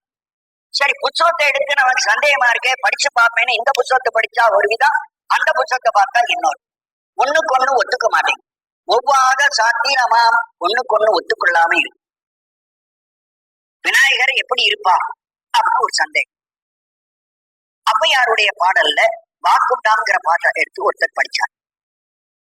வாக்குண்டாம் நல்ல மனம் உண்டாம் மாமலராள், நோக்குண்டாம் மேனி நுடங்காது பூக்கொண்டு துப்பார் திருமேனி தும்பிக்கையான். அப்ப விநாயகர் துப்பார் திருமேனி, பவளம் போல ஷேப்பா இருப்பார். அதை படிச்சுட்டார். சரின்னா அந்த புத்தகத்தை படிச்சு முடிச்சுட்டார். இன்னும் கொஞ்ச நாள் கழிச்சு மறுபடியும் விநாயகரை எடுத்து படிச்சு பாக்குறார்.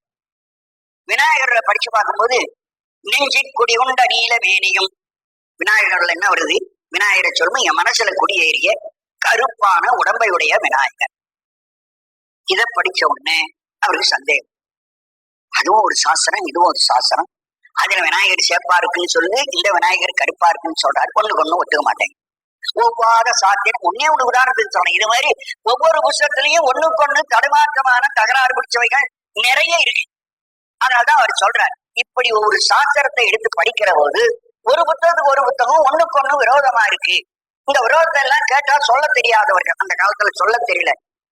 உவலை சமயங்கள் ஒவ்வாத சாத்திரமாம் சவலை கடல். சவலை என்றால் சரியா உணவு சாப்பிடாமல் இழைச்சு போன பிள்ளை, அதான் சவலை பிள்ளை. தாய்ப்பால் நிறைய கிடைக்காம கை கால்லாம் நோஞ்சலா போய் பத்தி போன குழந்தை இருக்க, அந்த குழந்தைக்கு சவல பிள்ளைன்னு பேரு. சாஸ்திரங்களை சரியான முறையில நல்லா படிச்சு அறிவி திடமா இருந்தானா இவன் திடமான மாணவன். இவன் ஒவ்வொரு புத்தகத்தையும் படிச்சு அங்கங்கேயும் தகராறு இங்கேயும் தகராறு, தனக்கு ஒண்ணுமே புரியாதவனா போட்டானா அந்த மாணவன் எப்படி இருப்பான்? சவளப்புள்ள மாதிரி இழைச்சு போயிட்டான்.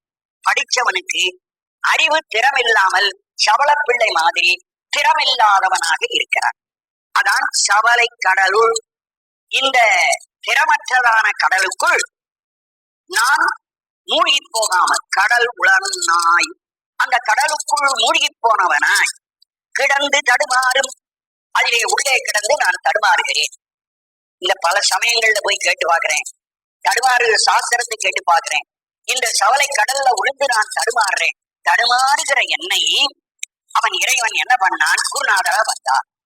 கவலை கெடுத்து என் மனத்தில் இருந்த கவலையை நீக்கினான். கவலைங்கிற வார்த்தைக்கு என்ன அர்த்தம்னா பிளவுகள். ஒரு மரம், ஒரு அடிமரம் ஒரே மரமா மொத்தமா போகுது, மேல போனா 4 கவடா பிரியுது. கவடுதான் கவலை. அப்ப பிரிகிறது, 2-3 பிரிவா பிரிஞ்சு விடுகிறது. அது போல தன் மனத்துல ஒரே எண்ணமா இருந்தா வருத்தம் வராது. அதன் பிறகு அவனுடைய எண்ணம் பல பிரிவுகளாக பிரிகிற போது அது கவலையாப்பிடும். கிடைக்குமா? கிடைக்கும் அப்படின்னா தைரியமா இருப்பான். கிடைக்காதா? கிடைக்காது இருந்தாலும் தைரியம், சரி கிடைக்காது போன்றான். கிடைக்குமா கிடைக்காதா, கிடைக்குமா கிடைக்காதான்னா அது 2 விதமான கொள்கை மனசுல இருக்கு. 2 பிரிவு இருக்கு. 2 பிரிவுல கடந்து தடுமாறுற போது ஏற்படுகிற ஒத்தரத்தை தான் கவலை. கவலை என்பது ஒன்றாய் இல்லாமல் பலவாய் பிரிந்து இருக்கிற நிலை. இப்போ சாஸ்திரம் முதலியவற்றை படிக்கிற போது இது சரியா அது சரியா, எப்படி திருவடி என்பது ஞானம், ஞானத்தை கொடுத்தான் என்பதுதான் பொருள். திருவடி 2 தலையில சூக்கினார் சொல்றமே, இது வெறும் வியாஜ்யம்.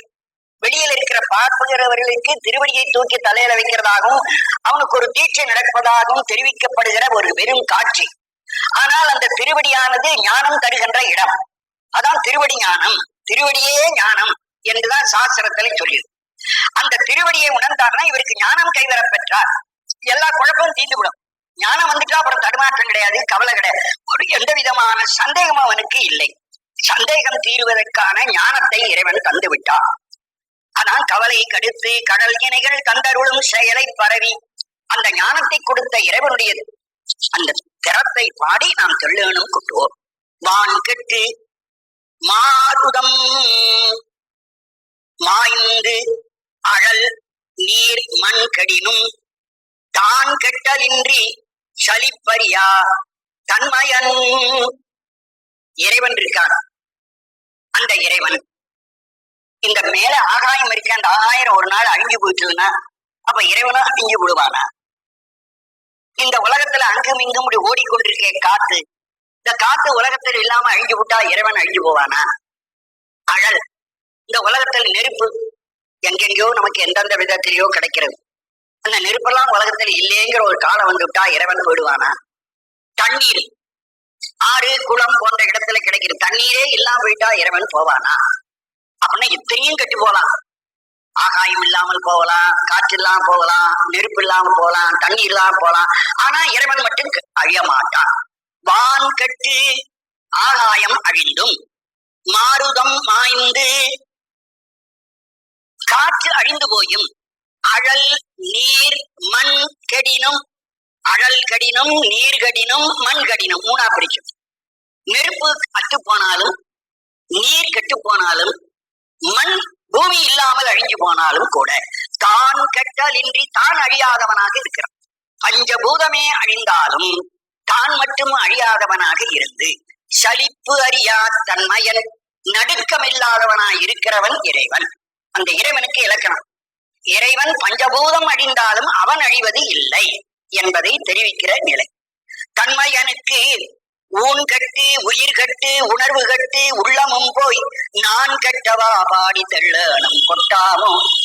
அந்த இறைவனுக்கு நான் அடியேனே போனானா, அடியேனா போனோன்னு ஊன் கட்டு என் உடம்பு போயிடுச்சியா, எனக்கு உடம்புன்னு ஒண்ணு கிடையாதுன்னு. ஏன் குருநாதர்கிட்ட போய் ஒரு தீட்சை வாங்கிட்ட போது எனக்கு உன் உடல் பொருள் ஆவி மூணையும் தத்தம் பண்ணி கொடுன்னு கேட்கிறார். உடனே மூணையும் கொடுத்தார். அன்றே என் ஆவியும் உடமையும் எல்லாமும் என்னை ஆண்ட போதே கொண்டிலையோ, என்னை ஆட்கொண்ட போது மூணையும் நீ தான் வாங்கிட்டிய, தத்தம் வாங்கிட்டிய. என் உடம்பு உனக்காச்சு, என் உயிர் உனக்காச்சு, என்னுடைய எல்லாமே உனக்கு கொடுத்துட்டேன், என் பொருள் எல்லாம் உனக்கு கொடுத்துட்டேனே. அதான் ஊன் கட்டு, என் உடம்பை உனக்கு தத்தம் பண்ணி கொடுத்துட்டேன். ஊன் கட்டு உயிர் கட்டு, என் உயிரும் உனக்கு தத்தம் பண்ணி கொடுத்துட்டேன். உணர்வு கட்டு, என் அறிவுங்கிறதே இல்ல, அப்புறம் ஆத்ம அறிவு என்ற பசுபோதம் என்றதும் அழிந்து, உயிர் கட்டு என் உள்ளமும் போய், உள்ளம் என்பது என்னுடைய நினைப்பு, என் நினைப்பு மறந்தது. நான் கெட்டவா பாடி, நான் என்பதும் ஒழிந்தேன். நான் நான் என்று சொல்லுகின்ற தன்மை பசுத்துவம் நீங்கி இறைவன் ஒருவனே என்ற எண்ணத்திலே வந்து நின்று விடுகிறோம். அதுதான் முன்னே சொன்னார், நாம் கட்டு சிவமான மாபாடி, சிவனே ஆன தன்மை. அந்த தன்மையை நாம் இப்பொழுது பாடி தெள்ளெனும் கொட்டுவோம். இறைவன் தன்னை ஆட்கொண்ட போது தனக்கு நேர்ந்த இந்த அனுபவங்களை எல்லாம் மிக அழகாக சொல்லுகிற பகுதிதான் இந்த தெள்ளெனும். விண்ணார் முழு முதல் பாதாளத்தார், விண்ணோர் தேவலோகத்தில் இருப்பவர், முழு முதல் அவர்களுக்கெல்லாம் தலைவன் இந்த பரமேஸ்வரன். பாதாளத்தார் வித்து, பாதாளத்தில் இருக்கிற ராட்சசர் இருக்கிறார்களே அவர்களுக்கு இவன் தான் விதை, அவர்களையும் உண்டாக்கினவன் இந்த ஆள் தான். பாதாளத்துல ராட்சசரை யார் யார் படைச்சது அப்படின்னா இந்த சிவபெருமான் தான் ராட்சசரையும் படைச்சு போட்டது. மண்ணோர் மருந்து, இந்த பூலோகத்தில் இருக்கிறார்களே மக்கள், அவர்களுக்கும் அவன்தான் மருந்து, தேவாமிர்தமாக இருக்கிறான். அயன் மாளுடைய வைப்பு அடியோம், அயன் மாளுடைய வைப்பு. அயன் பிரம்மனுக்கு, மால் திருமாலுக்கு தேடி வைக்கப்பட்ட சொத்து. வைப்புன்னா சேமநிதி, சேமித்து வைக்கிற சொத்தா இருக்கிறான் இறைவன். இறைவன் யார் யாருக்கு என்னென்ன பொருள் என்று சொல்ற. தேவர்களுக்கு முழு முதல், அது ஒரு முழு முதல் நிதி ஆக இருக்கிறான். பாதாளத்தாருக்கு விதை மாதிரி, நாளைக்கு நிலத்துல விதைக்கணுங்கிறதுக்காக அப்படி விதைய மூட்டை கட்டி வச்சிருக்கிறோமோ அதுபோல இறைவன் விதையாக இருக்கிறான். பூலோகத்தவர்களுக்கு அமுதமாக இருக்கிறான். அயன் முதலியவர்களுக்கெல்லாம் வைப்பு நிதியாக இருக்கிறான். அடியேன் கண்ணார வந்து நின்றான். அப்படிப்பட்ட பெருமான் நான் கண்ணால பார்க்க வந்தாயா, அதான் அடிக்கடி சொல்றேன். நான் நினைவேயும் கண்டேன், நினைப்புல பார்த்தேன் அவனை, கனவுல கூட பார்க்க முடியாத நினைவுல பார்த்தேன்னு சொல்றாரு. அதை மறுபடியும் வற்புறுத்துறார். கண்ணார வந்து நின்றான் கருணை கடல் பாடி. அப்பேற்பட்ட பெருமானுடைய கருணையை, அவன் திருவடியை நான் பாடி பாடி தென்னா தென்னா வென்று தெள்ளனும் கொட்டாமோ. தென்னா தென்னா என்று ஜதி சொல்லியோ அல்லது தென்னாவுடைய அணைய தென்னாவுடைய என்று சொல்லியோ நான் தெள்ளனும் கொட்டுவோம். குளம் பாடி கொக்கிரகும் பாடி கோல் வளையாள் நலம் பாடி நஞ்சுண்டவா பாடி நாடோறும் அலம்பாறு புனல் தில்லை அம்பலத்தே ஆடுகின்ற சிலம்பாடல் பாடி நாம் தெள்ளேணும் கொட்டாமோ குலம்பாடி. குலம்னா இங்க கோத்திரம் அல்ல, ஜாதி அல்ல, குலம் கூட்டம், அடியார் கூட்டத்தை பாடி. நம்மளாம் ஒரே ஜாதி, ஒரே கூட்டம், ஒரே சிவனடியார் கூட்டம். அதுதான் அதுதான் நம்முடைய திருமந்திரத்தில் கூட ஒன்றே குலம் ஒருவனே தேவன், ஒரே ஒன்றுதான் குலம். எல்லாரும் இறைவன் அடியார்கள், இறைவனுடைய அடியார் என்ற ஒரே குலம் தான் அவர்கள் வச்சுக்கொள்றது. அந்த குலம் பாடி, குலம் என்று சொல்லுகிற சிவனடியார் என்ற அடியார் கூட்டம் என்ற அந்த குலத்தை பாடி, கொக்கிரகம் பாடி, இறைவன் தலையிலே சூடி இருக்கிற கொக்கிரகு என்ற பூவையும் நாம் பாடி, கோல் வளையால் நலம் பாடி, அந்த சிவனுக்கு பக்கத்திலே நிற்கிறாளே உமாதேவி, அவளையும் பாடி, கோல் வளையால் அழகான வளையலை அணிந்திருக்கிற உமாதேவியினுடைய நலம் நன்மை, அவள் நமக்கு செய்த உபகாரத்தை பாட வேண்டும். நஞ்சுண்டவா பாடி, இறைவன் விஷத்தை குடிச்ச கதையும் பாடி. ஏன் விஷத்தை குடிச்சான்? உலகத்தில் இருக்க அத்துமீறியும் காப்பாத்தன். அந்த விஷத்தை அவன் குடிக்கலன்னு சொன்னா அன்னைக்கு உலகத்தில் இருக்க ஜனங்களும் செத்து போவாங்க, தேவர்கள் செத்து போவாங்க, பாதாளத்தில் இருக்கிற ராட்சசர்கள் சாவார்கள், எல்லாருமே செத்து விடுவார்கள். ஆகவே எந்த உயிரும் நாசம் வராமல் இருக்க வேண்டும் என்பதற்காக அவன் நஞ்சு உண்டான். நஞ்சுண்டது மற்றவர்களை காப்பதற்காக, எல்லோரையும் காக்க வேண்டும் என்பதற்காக. நஞ்சுண்டவா பாடி, நஞ்சுண்டதன் காரணத்தையும் பாடி, நாடோறும் அலம்புகார் புனல், புனல் அலம்பும் தண்ணீர் அலை அலையா மோதிக்கொண்டிருக்கிற தில்லை சிதம்பரம். சிதம்பரத்துல நீர் வளம் அதிகம், தண்ணீர் குளங்களிலும் வாய்க்கால்களிலும் ஆறுகளிலும் நிறைந்து தளம்பிக் கொண்டிருக்கக்கூடிய சிதம்பரம் என்று சொல்ற. நாள்தோறும் என்றைக்குமே அலம்பார் புனல், புலம்பு அலம்பு, அலம்பு புனல் என்பதை புனல் அலம்புன்னு மாற்றி, தண்ணீர் ஆடிக்கொண்டு அசைந்து கொண்டிருப்பதான தில்லை அம்பலத்தே, அந்த தில்லை என்று சொல்ற சிதம்பரத்தின் அம்பலமாகிய பேரிடத்திலே ஆடுகின்ற சிலம்பாடல் பாடி, அங்கே ஆடிக்கொண்டிருக்கிறான் பெருமான். அந்த பெருமானுடைய ஆட்டம் சிலம்பு ஆடல். அவன் ஒரு கால தூக்கி ஆடுறார், அந்த தூக்கி ஆடுகிற காலில் தான் சிலம்பு இருக்கு, அந்த சிலம்பணிந்த காலில் அவன் ஆட்டத்தை பாட வேண்டும் என்று சொல்ற. இந்த இடத்துல நடராஜாவை சொல்ல வருகிற அவர் இரண்டு காலையும் சொல்லல, என்ன பண்ணிட்டார்? சிலம்படி, மலர் சிலம்படி வாழ்த்தி வணங்குவார். பெரிய புராணத்துல எப்படி அந்த சிலம்பணிய இடது காலை, உமாதேவினுடைய கால் தான் இடது கால், இந்த இடது கால் தான் சிலம்பணிந்திருக்கிறது. அதனால சிலம்பாடல் பாடி, அந்த சிலம்பணிந்த இறைவனுடைய திருவடியை பாடி நாம் தெள்ளேனம் கொண்டான். இந்த வரி நம்முடைய சேக்கிழாருக்கு நினைவு வந்துச்சு. இந்த பாட்டு அதான் பெரிய புராணம் பாடுகிற போதே அவருக்கு மலர் சிலம்படி வாழ்த்தி வணங்குவாம். சிலம்படி, சிலம்பணிந்த திருவடி, அந்த தில்லையிலே கூத்தாடுகிறவருடைய தூக்கிய கால் உமாதேவியின் கால், அது சிலம்பணிந்த கால். இந்த சிலம்பணிந்த காலத்தான் வணங்கணும். ஒரு கால், அந்த ஒரு கால் கும்பிட்டால் போதுங்கிறார். நீ ரெண்டு காலம் கும்பிட வேண்டாங்க, குமரவர் சுவாமிகள் பாடுறார். ஒரு கால் கும்பிட்டால் போதும், மோட்சம் உனக்கு கிடைக்கும் என்று இறைவன் சொல்றாராம். இறைவன் ஒரு காலை தூக்கி காட்டி இன்னொரு கையால இதோ பாருன்னு சுட்டி காட்டி, இந்த ஒரு காலை நீ வணங்கினா உனக்கு மோட்சம் கிடைக்கும் என்று அந்த சிவபெருமான் நாட்டியம் ஆடுகிற முறையிலேயே நமக்கு காலை வணங்கணும்னு சொல்லி கொடுக்கிறார். வந்திருக்கிற ஜனங்களுக்கு தொர்க்குபார் கால், இதுதான் திருவடி, இதை தூக்கி நிறுத்திருக்கேனே, இந்த திருவடியை நீ வணங்குன்னு இன்னொரு கையால சுட்டி காட்டுறார். ஆகவே ஒரு கால் கும்பிட்டால் போதுமென நாதனார் ஆடிய நடம். இந்த நாதனார் ஆடுகிற நடத்தினுடைய குறிப்பு இதுதான் என்று அவர் சொல்லுவார்.